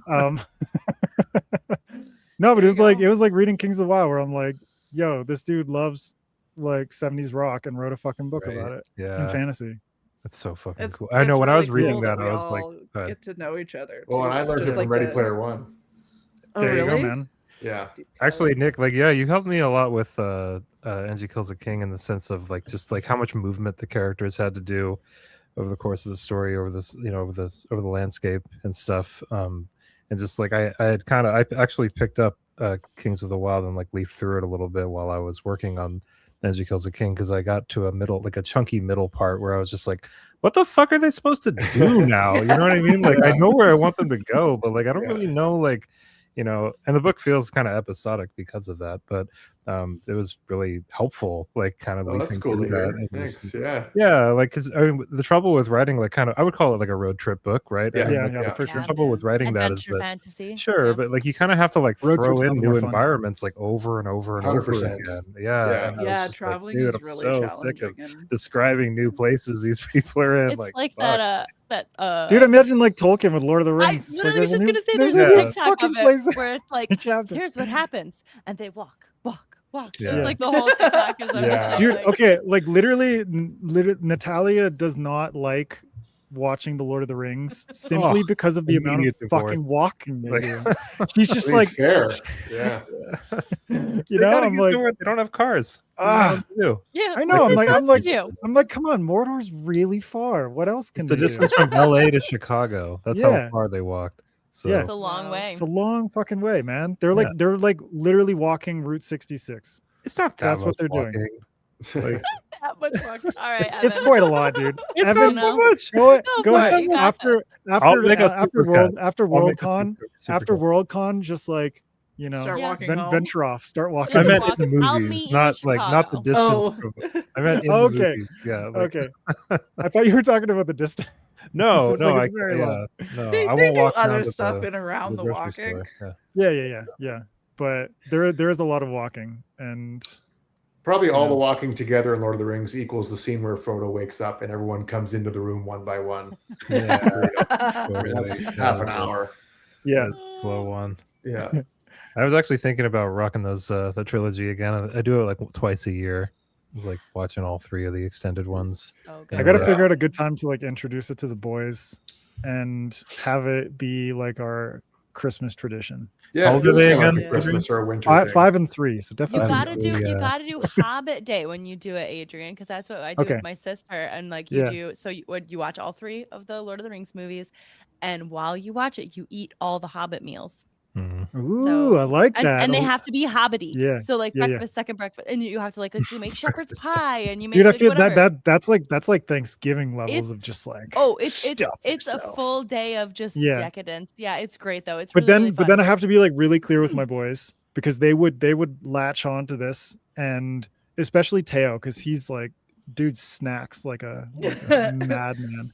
It's like literally you just finished breakfast and then he's just You'll like, have "Get your a what about comment." second Sounds like a breakfast? man after my own heart. yeah. Yeah, I know. Right? And I love so it's like that. if I put it into his head that second you can do breakfast second breakfast. exists, Yeah. or you gotta wait. 11sies Yeah, you gotta or wait. supper Luncheon, and then dinner. afternoon tea. Afternoon Yeah. tea. Jesus supper. Christ. He's So gonna funny. be like, Dad, where's second breakfast? Where's second You know, breakfast? Yeah. Where's Yeah. 11sies? Son, the hobbits didn't Growing eat up with it. Doritos for second breakfast. All right? Yeah, Put them down. exactly. They were eating Put Whole them down. Foods, man. Yeah, but they would have if they had. They would. them. Oh, they If they absolutely had Yeah. them, Yeah. oh, I they would would have have. loved Especially Doritos. Mary and Pippin, Oh they my would god. have Oh, eaten they hella yeah. Doritos. It's with like the smoke in that opposite of long bottom Lembas. lace. No matter how course. much you eat, you never get full. Yeah. Wow, I never Yeah. thought. MJ, about of that. course, Mary and Pippin, they would like smoke some hash and then That's just what I'm fucking saying. They snack would be Smoke some smashing pipe Doritos weed. and smoking that long bottom Yeah, lace, man. yeah. All day. all day long.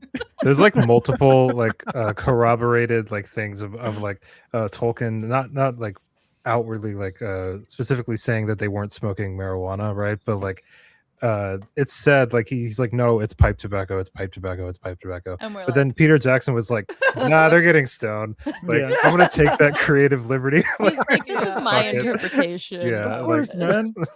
You know, I feel like Hobbit life is like the perfect lifestyle for a stoner. You know what Yeah. I mean? Well, yeah. and It's like, like Yeah. you're they wouldn't eating, have you're had- smoking, you're walking around in nature, Probably you don't some wear naps. shoes. Yeah, They you're wouldn't have napping. had the big Yeah, push some of naps. purity culture that we did because it's Yeah. like that cannot like in our history that stuff only became extremely illegal in the 1920s in the Prohibition Right. era when they were cracking down on veterans laying around not doing anything.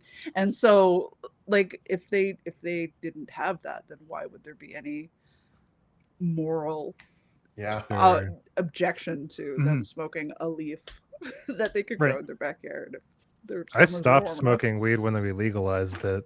enough.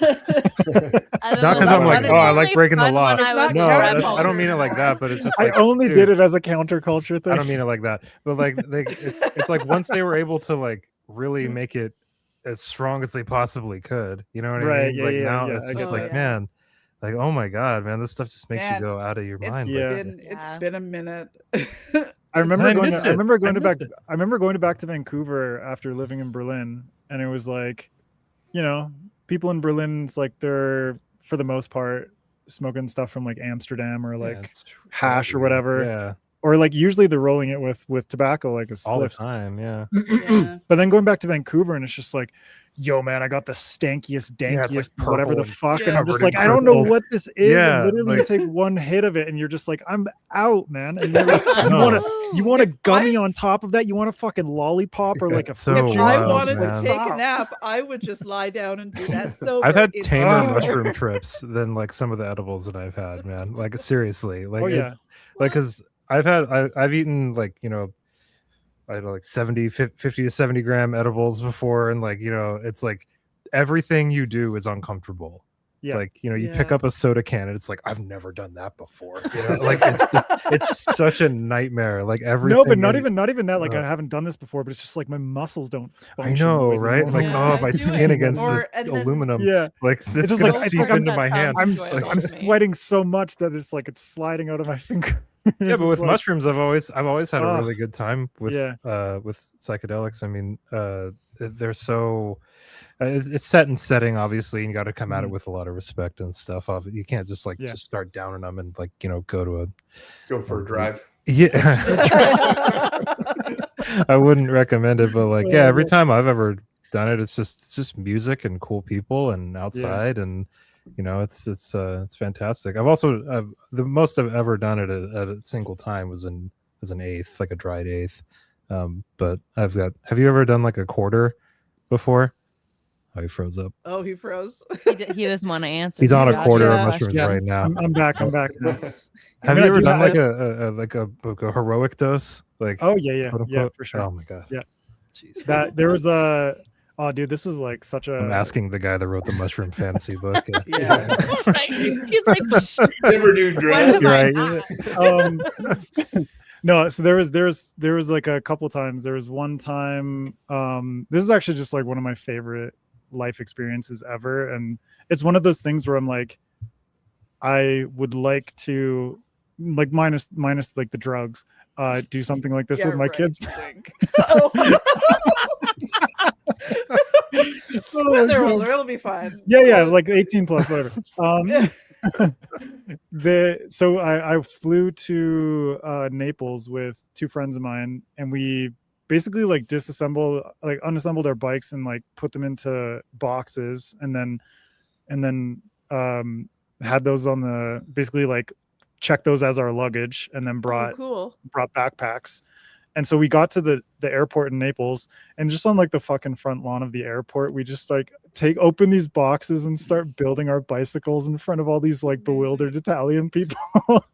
Like they're just like, what is going on with these like strange white boys? It's just All like, the white people. and so we put our bikes together, and then like found a dumpster to put our boxes next to, and just literally rode off to the Amalfi Coast where Wow. another friend of ours grew up. So his like he was born in Positano, and then his family owns like a hotel there. So we just rode our bikes like literally fucking 80 kilometers to Positano, through all these like crazy hills and like these really unsafe roads that are not fit for 2 lanes, but that's just Italy in general. And so we stayed in Positano for a week, and our friend mailed himself like 4 mushroom chocolate bars. So basically like there are these things in Berlin called Spätis, which is basically just like a little corner shop that they sell like beer and chips and gum and all that kind of stuff, and cigarettes and whatnot. Little There's bodega. one- Yeah. it's like a bodega, exactly. There's one Späti that was underneath train tracks, and the dude there was like known for selling mushroom chocolate bars under the counter. Amazing. Adrian, I need one of your books in the near future to just be a fucking memoir. 'Cause, Dude, like, right? every That time was we're an on a autobio. bio, Great. there's a new story, like a new lore drop that is just like the Lore most drop. bananas things I've Yeah. ever heard. So yeah, we bought 4 bars from this dude at the Späti, who's this super sketchy guy, but his chocolates were off the charts. So we mailed them so my friend Luca mailed them to himself in Italy, and he got there before us.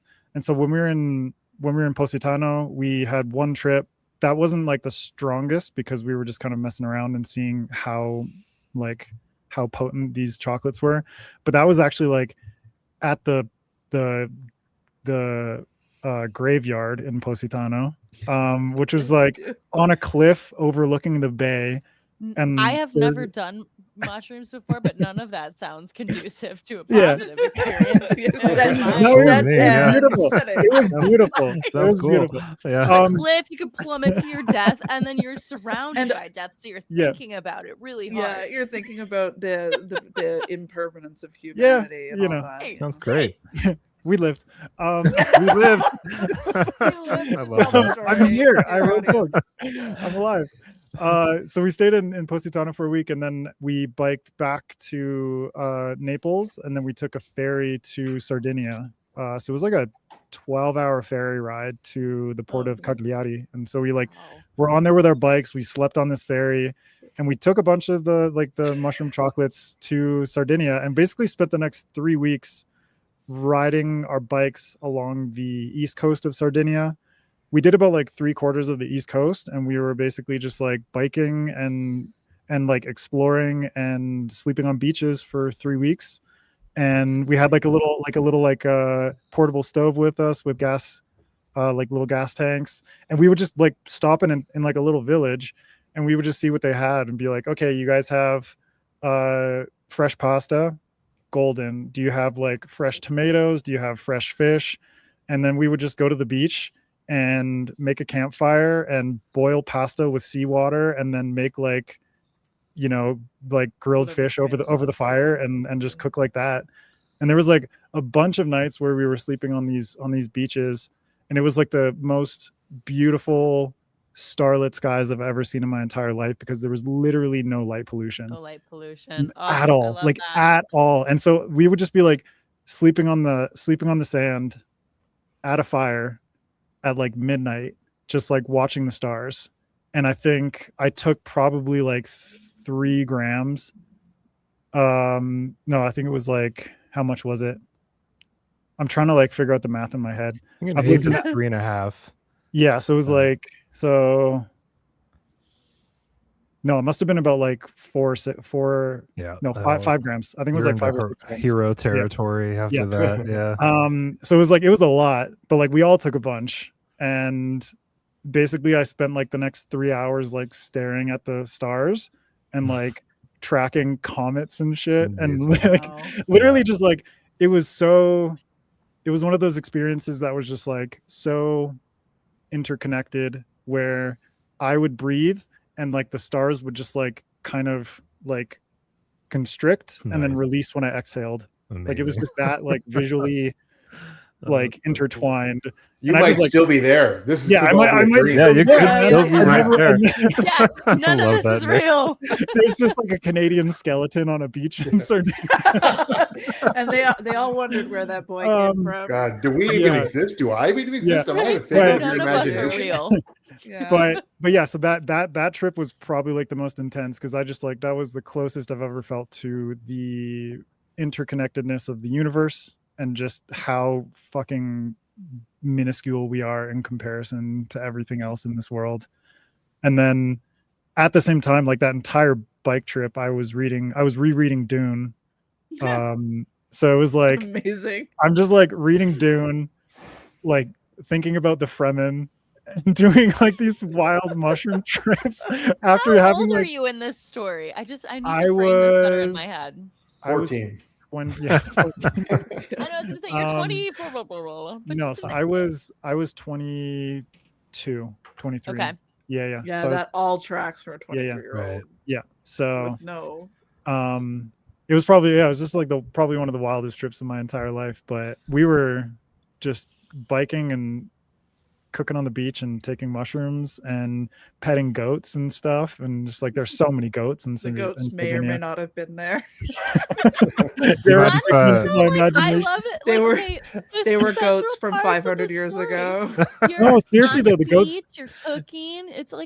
No, but MJ, there were moments where we were we realize we don't have much water left, but then there's a goat farmer who just walks by, and they're hey, come to my farm and have some goat milk. And I'm thank you. This is exactly what I need right now. I am so delighted, that we have this story, but also that you somehow avoided getting murdered. Yeah. I've probably had like I've fallen for the old come to my farm for some goat milk trick before. He's got the white boy privilege. Evan, let's take notes for our horror books that we're and reading. the next thing you know, it's like fucking Minotaur milk farm. Just yeah, that's the Sardinian version of a cool person turn with of a events van. right there. Yeah, MJ, there probably I would say there's like at least like 36 instances in my life where I was close to being killed or like dying by accident. Does the memoir drop? Right, please. Yeah. Adrian, I have a short mushroom trip story real quick. Yeah. Like I was in the forest with my friends. It's the middle of the day, which is like a questionable time to do them. Like it's fine. Like no, that's a great time. It's a good time, but like an hour went by. I'm like right in the middle of my trip, and then I kind of like paired off, and I was like, it's time for a little alone time. And so we were in the forest in like this campground, and I walked into the trees, and then I was wearing it was a little cold, so I was wearing like a black coat, black shirt, black pants, black boots, and I'm standing in the middle of the forest, and I was like looking around, I'm like, this is amazing. And then I like see this ant on the ground, and it's coming toward me, and I was reading The Dark Tower at the time, and I was like, I'm like the tower, and that ant is like rolling, like, and it was so dumb. Amazing. So I'm like standing there just like scanning the ground like an insane person, and then this woman on the trail right next to me, because I'm like right next to a trail, obviously, like not in the middle of the forest at all. He feels like he's ventured into the deep wilds, and he's literally I'm like literally like 100 feet from some like old couple from Florida's like there's a park, like and so like I'm standing there, and then this woman like walked by on the trail. She's walking her dog, and she's like, "Are you doing okay?" And I was like, I'm fantastic. I like yelled it really loud. Like and she was just like, okay then, and just like walked off. Bye. Dude, this is what the old lady saw. Yeah. Seriously. No, I was trying to be a tower. I was standing so still. Like it was so ridiculous. Yeah, she probably like, is this dude having like a stroke? Yeah, and I didn't look like I was camping. I looked like I had just gotten out of a concert, like I was just like I couldn't have contrasted more like with this forest. I love moments like this, because there was another time where the same friends and we went to like this forest outside of Berlin. So it's like on the west side. It's this place called Grunewald. It's literally just green forest, very original. But there's like that forest is super cool because it has like an abandoned like military satellite outpost, and then they've now converted it into like an art gallery, which is really cool. But the satellites and shit are still there. It's super cool. But we dropped acid on a train on the way to this forest. As you do. And then it's basically spent about like 12 hours out in the middle of this forest. We brought picnic, we brought like all this stuff, and while we were out there, I think this is probably like about like 4 hours in when we were kind of at the peak looking at of our experience. Right now. This is so cool looking. We like it started to rain, and instead of like normal sober people saying like maybe we should go back, we just like started like taking off our shoes and socks, and everything is fucking dancing in the rain. Amazing. And I don't think I put my shoes back on for the rest of that day. Thankfully they were still with me. I didn't like lose them or anything. But I remember when we left, we'd like entered in the south of this forest and then left in the north, and we ended up at a train station, and we got onto the train to head back home. This was like at like 9 p.m. and we left around like 9 a.m.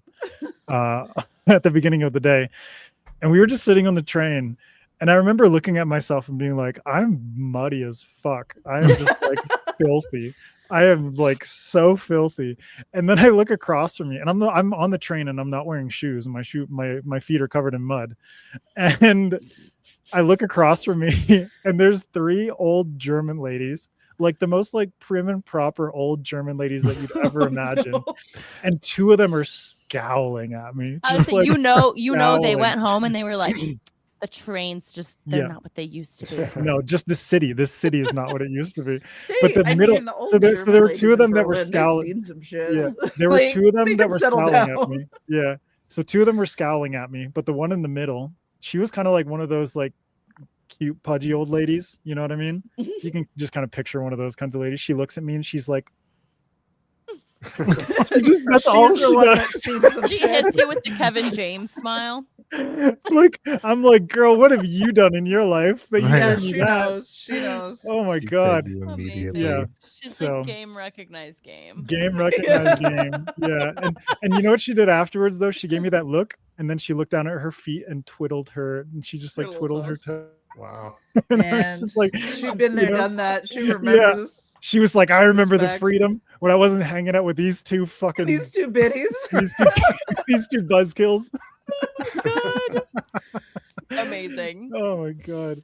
Yeah. Just one day I'll write a memoir, Chris. One Yeah, day. we need it. We Yeah. need it. I feel So like it'll good. be like an Anthony Bourdain style. Yeah. Yeah, it has to be. Like it would have autobiography. to just be just slices, because otherwise it Yeah. would be so chaotic. Yeah. I would need to How, find some how do you structure hang it for it. together? Yeah. You'd have to find some framework that it's like this is about this specific journey. And Yeah. Yeah, like a specific topic, like yeah. variations on a theme kind of vibe. Yeah. Yeah. I'll hire you two to help me outline this There thing. we go. We'll curate your anthology. yeah. of Curate memoir my, short my stories. fucked up life. Yeah. I know this is about Adrian, but I wanted to ask you, Nick, how's work going? On the third book? Yeah, just like how's writing going in general? Oh, writing's going well, pretty slow on the third book, but I'm hoping that being back in Vancouver is where I wrote Kings of the Wild very Nice. quickly and very easily. Oh. And it's just a very it's a bit more of a hustle, even though it's a laid back city, it's a more hustle oriented city than Victoria was. Mhm. Victoria is very sleepy. And it kind And of I was a very sleepy person there. So I'm hoping that I do feel that being back in Vancouver is something that was like dormant in me is alive again. Oh, that's cool. Because I left here, like I lived here for 16 years and then left when I got my book deal to be closer to my family. And I've spent And then 10 you're years like, with them. fuck them. I'm Yeah, going back. fuck those people. Where are my friends? I respect it. Yeah. But I've been doing comic stuff as well, and that's going really, really well. Ooh, that's It's exciting. much easier to write than books, I find. And Ben Galley's like right down the street from you, and he writes like a madman. Yeah, so- he's out of town Yeah. at the moment, but he apparently lives like a block away from me. So. Yeah. I talked to Oh, him. I talked to cool. him and Rachel, and they're both very excited to be your neighbors. Yeah, I can't Oh, wait that's to. cool. I moved So- to Victoria. We hung out like a few times, and then suddenly a month later, he was like, "Hey, can you help me move out? I'm going to Vancouver." So Isn't And you're Andy like, Pelican "Oh." up there too? Yeah, Yeah, Andy's in Andy Pelican. Vancouver. There's a Sebastian lot. de Castel. yeah, Rob Bofford. Yeah. Sebastian Wow, it's like a Castell's whole there little too, hub. right? Yeah. Yeah. Yeah, Sebastian's there too. Mhm. Yeah. What Yeah. is does Miles Cameron live over there, or is he on like? He's No, in he's Toronto. in He's Toronto. Toronto. Yep. Oh, Yeah. really? Okay. Mhm. And yeah, there's a guy named Tim Carter who he wrote a novella. Tim's called, great, man. Yeah, how do you know him? I had brunch with all the boys Hey, when Adrian knows Oh, everyone is the great. answer Yeah. to that Yeah. question. Nick. why are you Before- surprised? before Worldcon. So I had brunch with them, and then Tim was very kind to drop me off at the bus station. Awesome. Yeah. Yeah. He wrote a book With called your Major shoes? Domo, a novella that's phenomenal. And he's with my agent now. Oh, cool. Oh, Good cool. for him. Yeah. I didn't know Major Domo. I can picture that cover. See, Yeah. I didn't recognize the name, but as soon as he said the book title, I was like, Yeah. And then he wrote a book called Jester, and then Yeah. he's got my agent, and then he's been working on a book for that agent. Cool. So Yeah. yeah. Thanks for the rec. This looks really cool. Oh, Major it's Domo. Major Domo is one of the best novellas Awesome. I'll I've pick it read. up right Yeah. now. This is cool.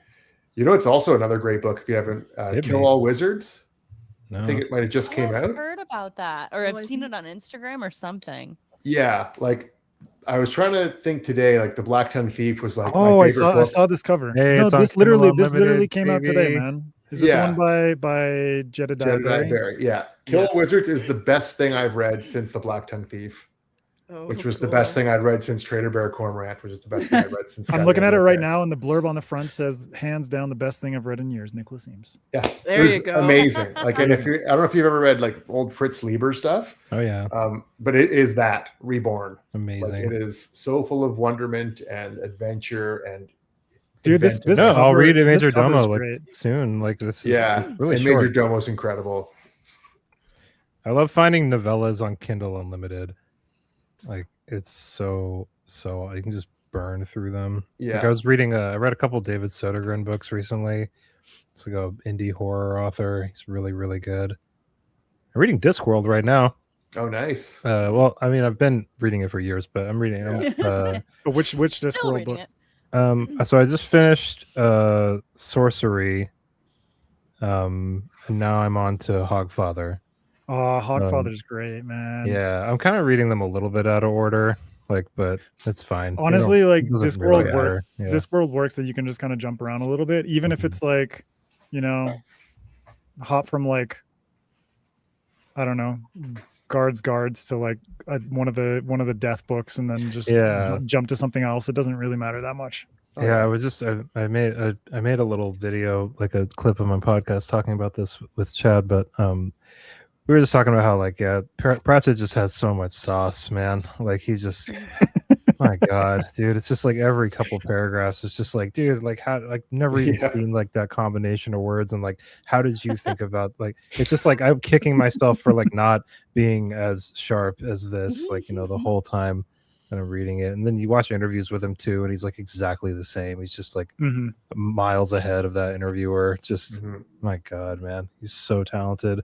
But just it's funny too, because like I read last year I read Zachary Pike's Orconomics, which was I love those books. That was about the So closest good, I've man. found to Pratchett. Like it's still like half a world away from Pratchett, but still it's about as close. And like him and Christopher Moore, I think are about as close as I've found. Did you read the second book in that series, Son of a Lich? No, I didn't. We read it for like the Patreon thing, and then we moved on to like other stuff. I liked the first book. I think that trilogy gets better with every book. Really? I should go back to it then. Yeah, the second book is my favorite for sure. Oh, okay. Damn, I hate hearing that because then I gotta go read it. And like, what was the third one called? Dragonfired. Dragonfired, yeah. Yeah, and there's a new one out now. Son of a Lich is just too good of a name, though. It's Oh god, it was so funny. So there's a lot of really like some indie books that have been really meaning, like Michael Miller's stuff. I've got all of those like right around here somewhere. I started the first one and I was like, this is so awesome, I have to read this on the podcast. So I stopped reading it so that Chad and I could get to it eventually. But we're reading Dungeon Crawler Carl right now. Nice. Which I need to get back to reading it. But what are your thoughts on DCC so far? So I've read the first one twice now. Because I read the first one like 2 years ago or something, and I was just moving through stuff, and I didn't want to like spend a ton of time on one series. So I read the first one, and I felt like I got a feel for it, and then I just read it again a couple weeks ago, and I really like. I mean, I can only talk about the first one. I'm only like about halfway through the second one. The first one seems like quite a bit of like setup and just like rules and like setting the tone for everything, but it's really impressive like how unique it is, and like how like the situation that's presented itself seems like on its face like very silly and bombastic and like cartoonish, but there's actually like quite a bit of depth there, and it's actually like a lot darker than you think it is, like if you sit with it for a second and really like appreciate the gravity of like the situation. That I love that because that only continues to I've heard they get horrific after a while. You get in. Yeah, but it retains the humor. It's sure. A really interesting and horror comedy is like really popular right now too, so I think that's why it's like slipping so well into everybody's brains, like, but to the zeitgeist. I mean, like I like it a lot. I mean, I'm not it's funny, I was just about to say I haven't read a lot of lit RPG, and I don't love it, but I'm like working on one right now too. I was like in deep on lit RPG. Yeah, like MJ, are you gonna write one at some point? I don't know if I'll ever. Dude, it's a pain in the ass. Like that's trying to it's keep so up much with all the tracking, dude. but It's it's a like nightmare. I've read DCC, I've read Like- Discount Dan, I've read Heretical Fishing. Now I'm on He Who Fights with Monsters. Like I've heard He Who Fights with Monsters is very good. it's really good, Yeah. but honestly, if you feel like the setting up and the like rules and stuff is a lot in DCC, you probably wouldn't like He Who Fights with Monsters because Isn't a DCC like kind of like lit RPG light in Kind of, quite a few ways? Yeah. After reading a I've bunch heard more, it's it like kind of is, yeah. a gateway drug into. I've heard he stops. He makes it more. This I could be totally wrong about this, but I've heard that he kind of starts leaning more progression instead of lit RPG as the series goes on. Where it's like before, I guess Dinneman was kind of like every item had to be explained, every like thing had to have its own big description and everything. But then he kind of like puts that down a little later. Yeah, and just yeah. progresses. Well, and Yeah. it's like the. I don't want to spoil anything, but like the system of the game kind of starts to morph Okay. as Yeah. the series goes on too, which Right. lends itself really well to that adjustment. Cool. Yeah. I think Also, that's why people. Thorin can sense when other cats are on people's screen. laps Yeah. because Yeah. he did it with Branson with you, Evan, and now he's just done. I just saw a cat jump up on Nick's lap, and Yeah. Thorin just came back. So he's I think like- that's why Cradle by Will White has found so much popularity is because Yeah. it's more progression and Progression. less like of the RPG stuff. Man, yeah, I didn't even register that was like lit RPG adjacent or progression fantasy But adjacent. when I read also it. like Yeah. the people who are really intense about either genre are very picky about what constitutes what.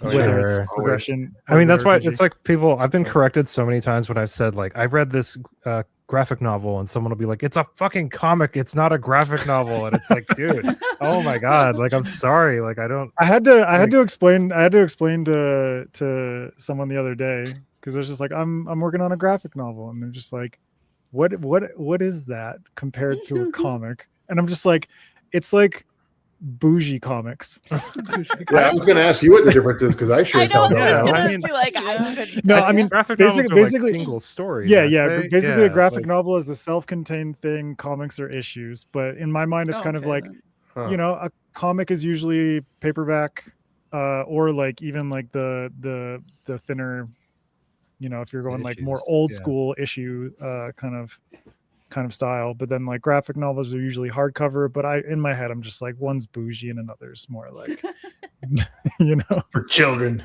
I one's actually for picked up a comic on your it wasn't even on your you didn't personally recommend it to me, but I saw it at the comic store and saw your name on the back. You blurbed it. I can't remember what it's called. It's like Berserker or like Barbaric. Barbaric. Yeah. Oh, that's what yeah, it was. yeah, I yeah. picked up the first one Nice. recently. Yeah, I'm I really wrote a excited. standalone version of that. a Oh, did you standalone really? issue. Oh, yeah. wow. Yeah, that was my Well, first ever comic that I ever Where wrote. could I find that? It's called The Wrong Kind of Righteous. I got a couple in a box. He'll just pass one too. yeah. He's like, I wish he's I just had gonna them like close because it's gonna they, be like the they ring. did a special edition cover where it looks like Berserk. Oh, I love this axe with like the bloody mouth at the cover. Oh my god, that's so cool. Yeah, And the morning it's star. going to be a Netflix show soon. What? Like Oh my Netflix. god, that's Yeah. amazing, man. That's so Nice. cool. Well, it's got nothing to do with me, but for them, yeah, It's a little to do with you. yeah, Netflix said no, and then they saw you, and then they yeah, saw oh you. yeah, definitely. That's how we're But choosing. yeah, no, it's a everybody. good one. It's a great comic. Really, really funny. Dude, what's your writing experience comics is so been? much fun, man. I was just gonna ask you, what's your experience been with it? Like, Dude, has it's been amazing because the person I'm collaborating with actually lives in Victoria, CL Pirlo, and we just randomly bumped into each other in Seattle at Worldcon, and she saw a panel that I moderated on shared universes, and I just like offhand mentioned like, man, everyone on this panel has like had such cool collaborative experiences. Like I would love to bring friends into the Fungalverse and just like do some collaborations that way. Yeah, And she caught that, and then we ran into each other later on, and she was like, hey, like I remember you mentioned this at the panel, and she's doing her MFA in Victoria, and was basically like, I've been wanting to do like a comic or a graphic novel for sort of like my centerpiece for my art portfolio, so would you want to like collaborate on this? and she's a published author with Angry Robot. And so basically we wrote it together, and she's doing the actual panel art. We're doing the dialogue together. I'm doing the graphic design, and we're going to self-publish it and split it 50-50. Nice. Cool. What's the difference between the panel art and the graphic design? I mean, like the panel art is basically like the actual drawing of the comic panels, and then the graphic design. I mean, the graphic design would be like the page layout, the front and back matter kind of stuff, the cover design and that type of thing. And then I'll do the typography as well with like the typesetting and putting in the dialogue into the. So cool, man! What a cool project to be involved with. Like, so dude, it's been so much fun, honestly. That's why I love graphic novels and comics so much. It's like a big art project, like, and obviously novels are too. Like a lot of people actually work on. No, but the visual part of it is so huge, man. So and like honestly, that's why like with the Murder Most Fungal, man, I fucking packed that thing with original drawings, and I just love being able to like turn a book into sort of like a multimedia, sort of like project in one, you know. Well, I think like, Murder Most Fungal has that like extra because even the layout or like the organization of the story into multiple courses kind of makes that into every piece. Dude, like I made a 6-course like tasting menu for this this fucking thing. So cool. I feel like pictures and books are coming back. Like I got a copy of that new John Gwynn arc, and it's got pictures in it. Nice. Yeah, like, illustrations and books are definitely. You know what they realize though is like people will spend money on special editions. People will spend money on like deluxe editions and whatever else. Yeah, but it's like I think the rise of special editions and like things like what the Broken Binding is doing is kind of showing publishers that like, hey, you guys kind of half-assed it for a really long time. And an indie like an indie and self-publishing too is like there's just like so much potential for, you know, I'm gonna fucking go all out with this. Like I did it for my books, I did it for MJ's book. I've done it for like a lot of the books that I've worked on design wise. And like I don't know, I think publishers are kind of realizing that they're losing an edge there in the market, where it's like, yeah, your book looks, you know, it's just words, you know, it's not, it doesn't feel like anything special. A little can go a long way when it makes to make someone just cherish a book more than they might otherwise. And it just makes it so memorable. And there's so much noise out there too. Where it's like, and this, I mean, I will always buy physicals because I'm a grandmother that can't read on a screen, but like but most people are like, wow, it is a lot more space and money efficient to just buy ebooks that are a lot cheaper.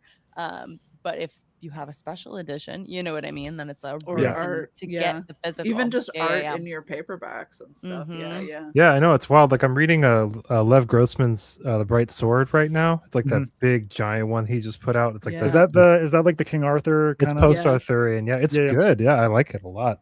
But it's funny too because I spent like I don't know, it was like $26 or something, and it wasn't even a hardcover. It's just like this big fat like mass or trade paperback book. And then I was like, you know what, I want to read this on my phone because I like to read on my phone. And I went to Kindle expecting it to be like $16 or something, and it was $5.99. It's just like, dude, like, this is so wild how like cheap these get. And it wasn't even like some wild special was going on or anything. It was just that's how much it cost on there. That's really surprising. That's really surprising to me for trad pub. I know, I've been seeing it more and more often. Down. The price, because like when they come out, they price them really high, and it seems to be they're trying to force people to buy physicals. During that launch window, and then after that, like 6 months or whatever, they start to creep down, and then it becomes backlist filler that people buy for a lot less. That makes sense. So because I was like $5.99 is getting into like self pub. Pricing territory. I was actually, I had a nice conversation with Will White actually about self-publishing, because he was like more than happy to like tell me his whole experience with it, because he's been doing that for so long. And so I've got this horror novella coming out soon, and I was like, so I was thinking about pricing it at like, I don't know, like $7.99, and he was like, Evan, don't do that, like that's a horrible idea. Like price it low so that people will will buy especially it. especially Yeah. novella, man. Especially a novella, and especially like, you know, I mean, I've got a little momentum behind me, but I haven't been around very, you know, I don't have like that much weight behind the name. Like, But let it's- me frame it for you this way. So like my ebook for A Murder Most Fungal is $2.99, and I earn like $1.85 on every copy of that. That's what I get for trad books. Exactly. So I'm Right? framing it this way so that you totally. understand that it's Mhm. like you can sell an ebook and still make more than you would on like a paperback or a hardcover Sure. with a trad publisher. So Well, and there's like- more that you can do, like where you were just talking about before, where it's like there's also as an independent publication, you can add some flair to it that'll, you know, maybe have like that kind of special edition where even if it was an EPUB where you're like, okay, this version of the EPUB has 12 illustrations in it, so it's $2 more or whatever, you know, or like a lot of people read on their iPads or their phones, or there's like a Kindle color edition now or whatever, and you can have like pictures with color in them and stuff like in there. It's just so cool, like everything you can do like differently. hybrid, man, that's the way to go. Yeah. I think that I hadn't even like considered that actually until my agent had kind of brought it up. Because I was just like, it's a lesson that I'm starting to learn in this industry, and I'm glad that I'm starting to learn it. It's like you don't have to just dig your heels in and stick with one place that you're at. Dude, props to Seth for even Seth was bringing really that cool. up though. I know, He it's For seemed- funny. even supporting that, Yeah. He had to be like Seems like a really very- blunt with me about it, because I was on the phone with him and I was like, but like Tor, like what about Tor? Like Tor is so cool, and like I just want to be like a Tor author. And he was just like, dude, what are you talking about? Like they're just a publisher, like they're you know, like they don't have, like they have some like really good resources and stuff, but like there are so many ways to attack this. You know, there's so many, and all the money's the same color. You know, like When you know just who I think about, look you at? want to diversify your assets. Right. In I know, general, it's like, and but we I should feel think like about I- it like that as publisher. As No, man. I writers, mean, too. but then like there's a certain point where you have to understand, like you can still be loyal to your publisher without restraining yourself from other opportunities. Like I look at someone like Adrian Tchaikovsky and I'm like, dude has literally published with every fucking publisher in existence.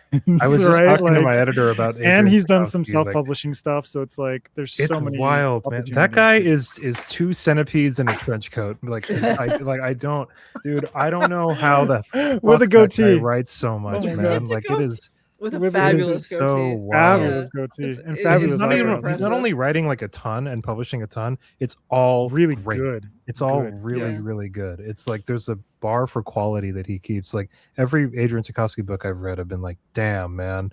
Like I just finished Shroud, which is amazing. It was so good.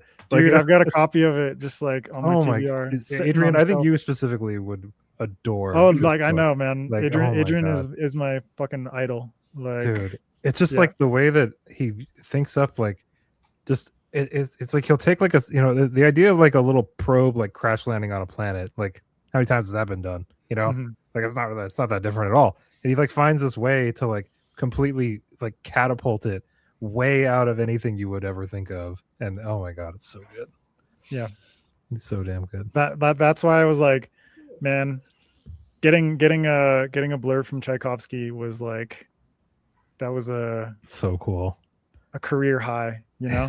As it should. It's like having Nick and Tchaikovsky on my cover. I'm like, fucking hell, man. Well, one is like the new godfather of sci-fi, and that was me. So. I call you the godfather was of rock the and roll author- fantasy. Okay, Nick. perfect. Yeah. Wild. There you go. Yeah. Yeah. Hell yeah. And We got that's two godfathers. We I got two think godfathers. that's pretty good. Yeah, I've got Nick and MJ actually blurbed my book. Actually, that's really cool. Nice. Thanks, you guys. Hey, it's an honor. Thanks, Yeah, man. I got the Glenn Cook on the front That's of mine, which was awesome one. it's so funny. You know, Nice. when they Hell sent me yeah. the email, they were like, "Hey, we got a blurb from Glenn Cook," and I know that this sounds like false modesty. I swear to God, it's not. I know it sounds so ridiculous, but my initial flash in the pan thought was, "There's another guy named Glenn Cook," because I literally was Relatable. like, "There's no fucking way." I didn't even know he was That's alive. amazing. Yeah. Like I didn't. I didn't even know he was alive. I feel Yeah, really he was bad, but published- I didn't published know. again Yeah. recently, or Oh, Jesus Christ. soon. I hate to tell you this, From but he's beyond actually the not. veil. He's been dead for 20 years. Wait, there was a Yes. different Glenn Cook. Though. Yeah. Like, damn He's it. from like Arizona. So Oh my guy who God. runs a hardware store in Arizona. Yeah. I love like it. He's a Jeremy big Tolkien. fan. Jeremy Tolkien. Jeremy, Ryan, Reginald. Jeremy, Tolkien. Jeffrey, Reginald. Tolkien. Incredible. Yeah, I got a cool blurb my for God. NG and Shadow, but I don't know if I'm like allowed to like. They haven't let me post it yet. But I mean, I hope you got Your one from trigger Robin. finger on that one. it's so weird, like being like I'm really impatient. I don't know if you guys get this way too. I can't believe that Trad hasn't beaten that out of you with a stick yet. Dude, I'm still so impatient about stuff. Like it's just, and I'm not used to office culture either. Like we were talking about at the top of this episode, I used to work in restaurants, and you know, like everything's too fast in restaurants. You know, like you get a call at 7 a.m. You got to be there at 8. You know, and it's like I'm so used to like this kind of workflow, and I'm not used to like. You know, well, yeah, we need this right now. So if you get it to us as soon as possible, and then I like get it to them, and then everyone's out of office because there's like some random holiday going on or something, and then, you know, and then so everything's like very crucial unless everybody's gone, and everyone's usually gone. And then to so, be like, fair, that's- publishing is also not like corporate culture. As a person that has worked in corporate culture, Really? Can you Okay. elaborate on that? What do you mean? In like the deep Publishing is like, side okay, of so it. if someone says get this to me as soon as possible in like in my normal corporate job, they mean definitely by end of day, probably within the next hour, depending on how long the task is going to take.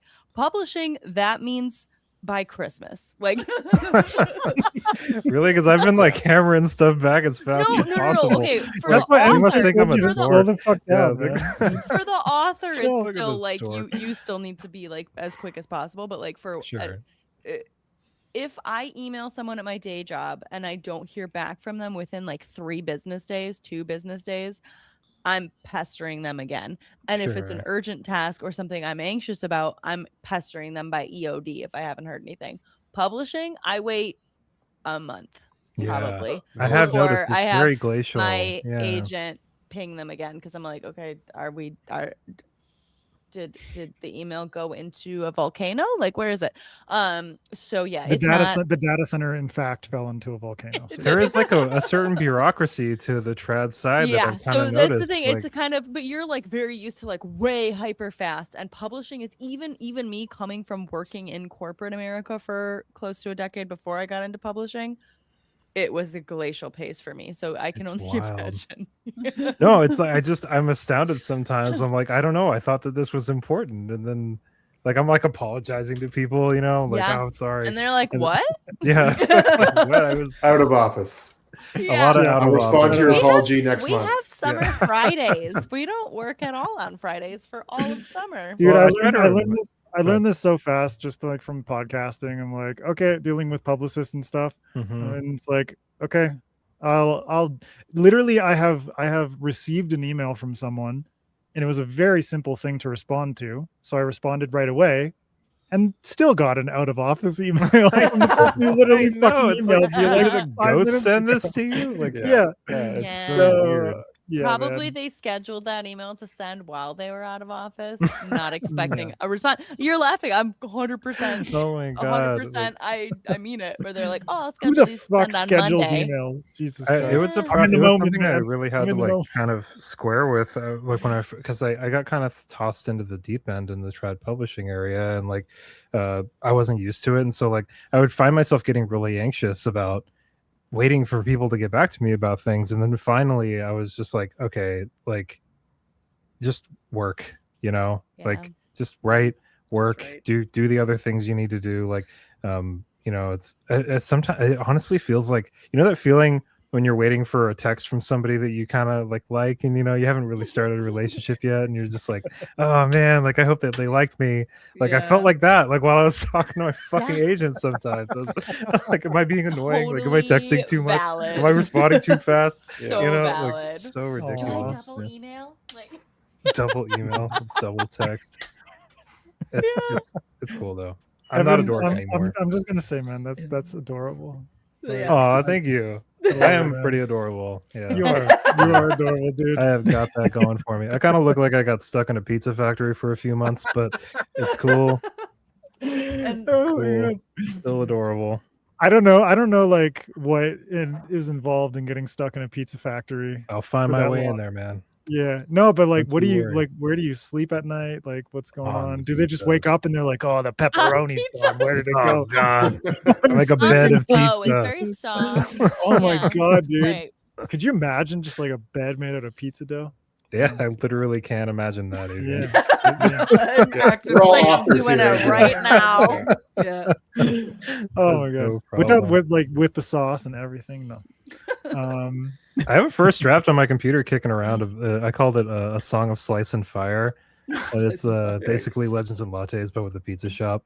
I love Nice. that, Ripped dude. off Travis Baldry's book, but it's a total mess of a book. I really stuck it out for the draft because of the title. 'Cause I love the title so It's much. too good, man. I ran it by Seth, and he was like, "I'm not really sure if we could do that." Get away with that. Like, yeah, Like, that's a little close, and you're like, it'll be fine. I don't know.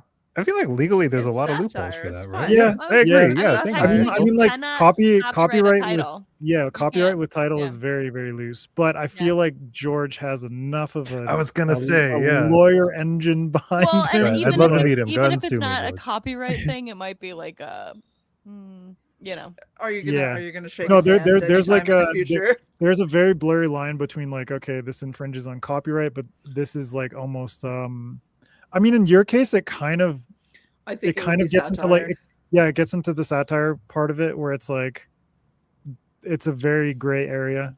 I know. I right? don't think it's a Probably gray get away area with at it. all. Honestly, I think that's, Thank you, that. Crystal.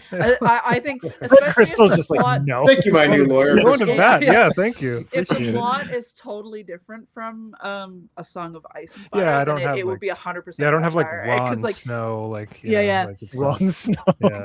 because the whole like if it's many Ron constructs, Snow, so the it's best like pizza chef Oh in my all God. of Chicago. The Go best ahead, pizza Crystal, I'm chef. listening to you. Oh my God. And the wall is literally just the name of his restaurant. yeah, don't do that is what I'm saying. Don't do that. Don't do that. Yeah. And the White Walkers are just the people that come in for pizza at like 3 a.m. No, for like the sequel was like it was like the Wings of Winter, and it was going to be like chicken wings. Chicken I think wings. it That was one like, might be too on. I had Oh, but- a no, it's the flask, Yeah. a flask of dragons or something like that. I can't remember. It was like so. A dance I of think It it was was donuts. going to be like a bar. I think Uh, if you satirize like many different well-known properties, then it would just be 100%. But only satire. George. Only Yeah. George. No, Just that's keep what I'm hitting saying. George. Don't do that. Okay, Adrian, you yeah. don't A listen. storm of sandwiches. I Yeah, know Lord it's of the right Wings- there. It's Lord of the just- Wings is right there. I know. Yeah, Lord Lord of of the the Wings. Wings. Yeah, you're right. You're right. Okay. Yeah. No. Yeah. See, yeah. I need to think a little bit before I do this stuff. See, this is The why Lion, the this is Witch, why and the we workshop Falafel. it. Oh, The witch and the oh my incredible. God, that's good. Yeah. The Lion, the Incredible. Witch, and the. I mean, it's perfect. They have Turkish delight. That could be your dessert. It's Oh, one of them was a dance of flagons. That's what A it was. dance of And it was flagons. like a bar. That is Yeah, I great. remember That that was one. me. Yeah. Oh, I don't know what's he no. gonna do. Say that Sue one me? too I don't have any fast. money. Come on, bring it on, George. You gonna come to my apartment and take I got my book? nothing, George. Yeah, Come like, at me. take my Come at me. PS5. Oh my God. I've got a cat and a bookshelf Literally. Cat, a Oh my bookshelf, and God. a dream. and a dream. Yep. He's dreaming of food. Dreams. Well, I hope A Murder Most Fungal has inspired you to write more about food, Evan. Dude, It's a good it's a time. pretty. It's a. Did you read The House Witch by Delham Hawk? No. Really? Oh wow! It's like it's. I think you would really love it, Adrian. Yeah. I'm surprised to hear that you hadn't read that before. But yeah, reading about food, writing about food, like Brian Jock's like Redwall stuff. Yeah, obviously, dude. stuff is amazing. I mean, even George R. R. Martin writes food pretty well, I'd say. Mhm. But like, why did you choose this specific cuisine, Adrian? I mean, because like the Japanese people, like the fungal people, are East Asian, Japanese coded. Mm-hmm. So I was kind of like building on that and thinking about ways that I can infuse Japanese cuisine with just like a A fuck ton lot of of mushrooms. mushrooms. I mean, there's already a lot of mushrooms in Yeah. Japanese cuisine, so There are, yeah. yeah. But I don't know, man. I just love the I like. Have you ever seen this documentary, Jiro Dreams of Sushi? Oh yeah, yeah. So that just like put it in my head of like I need to write a sushi chef at some point. Like that would just be so Yeah. badass. But then, you know, getting to this point where I realized like it can't just be about a sushi chef. There It has to also be has something. to be a fantasy Yeah, novel. it also You has gotta to be do a fantasy something. novel. Yeah, Yeah. so I'm like, all right, cool. So let's like throw some gangsters in there and they'll blackmail him and some people will die. It'll be awesome. And the result is fantastic. Throw some organized crime in there as like book. I mean, me and Krystle, like our MO is just like, is it working? Add organized crime. Add organized crime. Oh, speaking of gorgeous book, there was time. a comment earlier that was asking if you were going to do another naked hardback with a jacket, and the answer is yes. It is. It already is. Yeah. It already exists. So that's I was like, oh, I saw that earlier and was like, oh, we got to demonstrate. There you go, Chris. Mm-hmm. That one's nice. That one's naked. That one's naked. Naked. Isn't that called a turtleback? A turtleback? Is that what it's called? I think that's what hardcovers without dust jackets with the art printed right on them are called. Is it really? I've never heard that before. Please like it, fact check me. Turtles are Fact check me. cute, so I vote we just go with it. We'll just I make it. support. Let me see if I'm right. They are specialized reinforced hardcover editions designed specifically for heavy use in schools and libraries. Yeah, it's like those that library makes sense though, covers. because it's like you were thinking like the text. No, those are like the ones that have like the kind of like thick, almost like but where leather or no, faux leather. But it's a similar concept. Yeah, they're like right, cushiony where it's sometimes. Like Yeah. there is the print directly on the or the thing with no jacket. So I get where you're going from. I'm picking up what you're putting down. I'm knocking over what you're stacking up. Got you. We got there. I'm just imagining you and MJ playing Jenga. Play some Jenga. It'd be great. We could play some Jenga at Worldcon. That'd be awesome. Jenga. Jenga's great. But yeah, naked hardcovers. Christopher is satisfied. Says sweet. There you are, man. All right. We've been going for like almost 2 hours. So let's wrap this up. Nick's got to eat dinner. Yeah, that banana's not cutting. That banana is losing. Like I'm getting hungry. You just said Nick the cramps are setting in, man. The cramps are setting in. Yeah. Needs more potassium. Speaking of that naked hardcover, I'll just let everyone know where they can find A Murder Most Fungal. You can get this beautiful book right here on any bookstore. You can get it on Amazon in ebook, paperback, and hardcover. You can also get it on the broken binding with MJ's just like full on experience. You can get signed hardcovers on the broken binding. And you can also get like a 2-pack of the Hoffman Report. So you can get Mushroom Blues and A Murder Most Fungal hardcovers through the broken binding as well. So good. They look so fantastic, man. And then, you can also read it in ebook or in Kindle Unlimited if you want something a little bit more bite-sized. It's like quite short. Like MJ read it really fucking fast. Most of the people who've read it have read it pretty fast. I was gonna say A, it's short, but B, it's just really good. So just read it really fast. Lethal combo. Yeah. Lethal combo. Lethal combo for speed reading. But yeah, it's out today, so you can pick it up wherever you want. Also, you can get it at your indie bookstore. I always encourage people to hit up their local brick and mortars, and you can just tell them like, hey, search up A Murder Most Fungal in your system, and they'll be like, what the fuck is that? But then they'll type it in and they can find it, and you can order like a paperback or a hardcover through your indie bookstore, which is awesome. Or your local library. You know, have your library order it. But don't let the kiddos read it. Please don't let the kiddos read it. I do. I mean, it turned 12. It would be in the grown-up section of the library.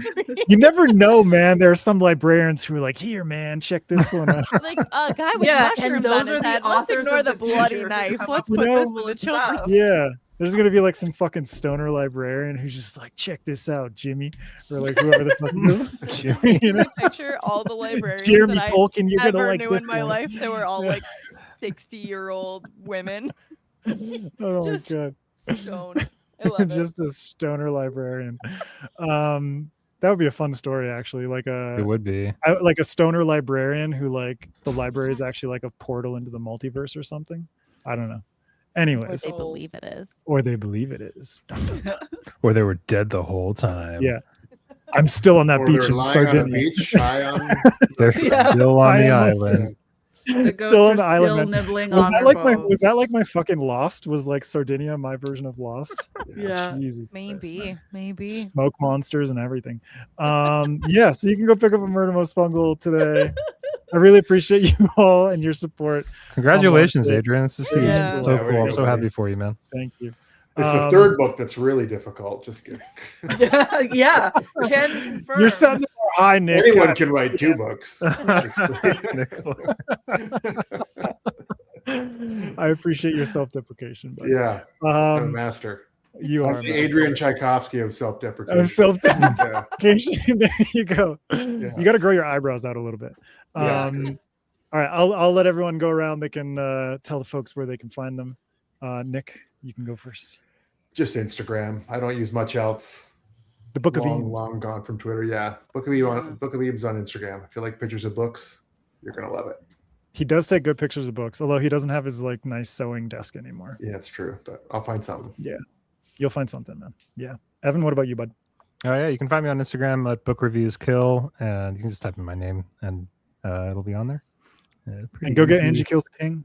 I was and go told get on King- on Hinge King that it was Wild. too easy to find me, which I thought was a really Do you fucking have creepy pictures of thing you to with say. your whole book cover on Hinge? No, I that. don't. But like, it's just like Bad idea. No, but if someone searches his name, But No. was Is that it? Hinge is just first name, last initial. sure it is, but okay. someone said that they wrote like Evan Author Portland or something like that, and Oh. it was just like okay. explosion of like Yeah. me. Nudes. I mean, you are very visible online. Just nudes, turtlebacks. I don't know. Yeah, you want a real turtleback. If you want a real turtleback, search Evan Author. It's exclusively me naked on my back, can't roll over. Debbie. Because you Better ate your pizza way dough. out of the pizza factory. Yeah. I did, yeah. Yeah. It was all according to plan. Oh, that pizza factory will never be the same. Yeah. MJ, what On about that note, yeah. you? On that note, how do you top that? Yeah, Holy I can't. fuck. But you can find me on Instagram at MJ Kuhn Books. And then also you can get Killswitch Protocol. Oh, and Among And Thieves. Monkey? But yeah, if you Yeah, want to and support pick out- Katerina pick out Belikova, the cover artist, Yeah, cover artist buddies. Killswitch is out on July 7th. People, July Go pre-order. 7th, yeah. Mhm. Go pre-order. Fantastic book. And you can also catch MJ and I on SFF Addicts. Yeah, our you podcast. can indeed. If Every you, Tuesday. if you like the interviews and the writing master classes and stuff, we got you. And Greta Kelly too. Greta. Yes. Crystal, let's see it. I saw you grab a book. Yeah, I gotta grab. Show it off. You know, Nope, you got to Monkey show off the boy. special edition. Oh yeah, okay. Yeah, you're Come right. you're right, you're on, right. come on. With the Ooh, Jeff, nice. the Jeff Wow, that Brown looks so cover. nice. Yeah, And And the She's so foil. good. Hell yeah. blind them And- with those and- sprayed and edges. and the more foil. Damn, Wow. that looks really good. Gorgeous. Isn't that nice? Rachel Beautiful. St. Clair is awesome. She did such Yeah. a good Yeah, job that's on the beautiful. foil. Let's see if I can get it in. There you go. And the other one I had a bookmark on a portrait. Speaking of art in books, I won't be able to find it now.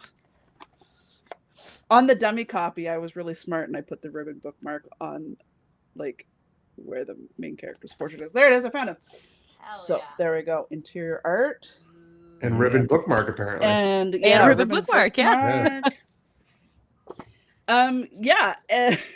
And also I'm on social media, I guess. I'm mostly on Instagram and Threads because I'm a better talker than I am a photographer. At I'm a Crystal good Matar. yapper. Yeah, at Crystal Threads Matar. is It's I interesting. get a little mouthy on there sometimes. I love your posts Yeah. on Threads. Man, I just can't. Oh God, it's like It's like Yeah. here's Evan just getting saucy. Oh my I get a God. little Ooh, saucy. on saucy, there. Evan. Yeah. With the Maybe I pizza need to get on sauce? Threads. Yeah. Yeah, that might Yeah, get It you is, on there. it Come is on. the closest experience Get on the to- sauce. It is the closest experience to what Twitter used to be. Like To that. Twitter. Yeah, it's like Back when Twitter, Twitter but was like not optional for run us by as a Elon community. Musk. Yeah. And It's so still awfully toxic. Like it's still like I see It's stuff on social there. media. Yeah. Yeah, yeah, like oh my It's all God. kind of a But cesspool. I but- do find if you just ignore it.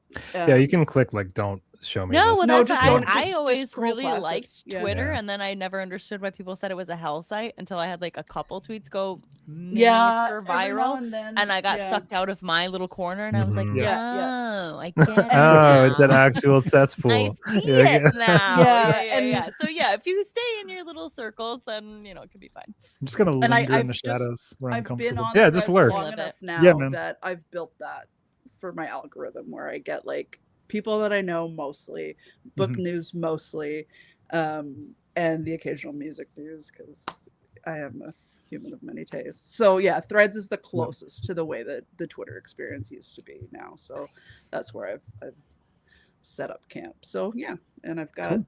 if you're into books that break their authors, debut books that Yeah. If you like my books, Fuck you'll like with our crystals. yeah, they both start with the body of a dead child. With dead kids. So we have that in common. Oh my god. And on that They fucked up also note. both On have that detectives with alcohol issues. Holy shit. Are they going to go pound 10 more bananas? Yeah, They say.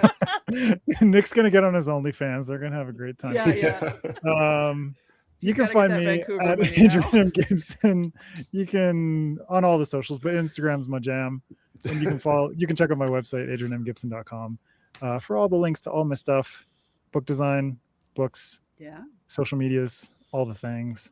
And thank you all for tuning in to this this wonderful Congrats, shit show. Adrian. We've been going for like 2 hours and 2 10 hours. minutes. Yeah. It Yeah, and it was breezed so by. nice to hang out with you all as well, I should say. Yeah, it was a it real nice. pleasure. Yeah, this Yeah, was so I fun, adore you each of guys. I appreciate you So, guys. Yes, Nick, and Nick, I think we're on a congratulations, panel for the online TBR con? TBR Yeah, con. thank you so much. Yeah. Awesome. I I'm on can't panels with MJ. I'm super excited. Oh yeah. Awesome. Yeah. I think we moderate each other. Like I moderate you, MJ. Oh, I was and then gonna you say I know moderate I me. moderate one that you're on. So. Keep Yeah. Hopefully by each other then in I'll mind. be in front of a awesome bookcase with Oh, many yeah. dessert books. You'll Yeah. figure it out, man. You'll Yeah. get there. Yeah. Don't worry. Yeah. Love it. All right. Well, thank you I appreciate you. Love you a lot. Thanks for And having Happy me. launch thank you to day, buddy. everyone. Love Yeah. you. Congrats, Thank you. Adrian. Thank you to everyone Congrats, in Adrian. the live chat. You're all amazing. And yeah, keep cooking, keep taking mushies, have some fun, end up on a beach.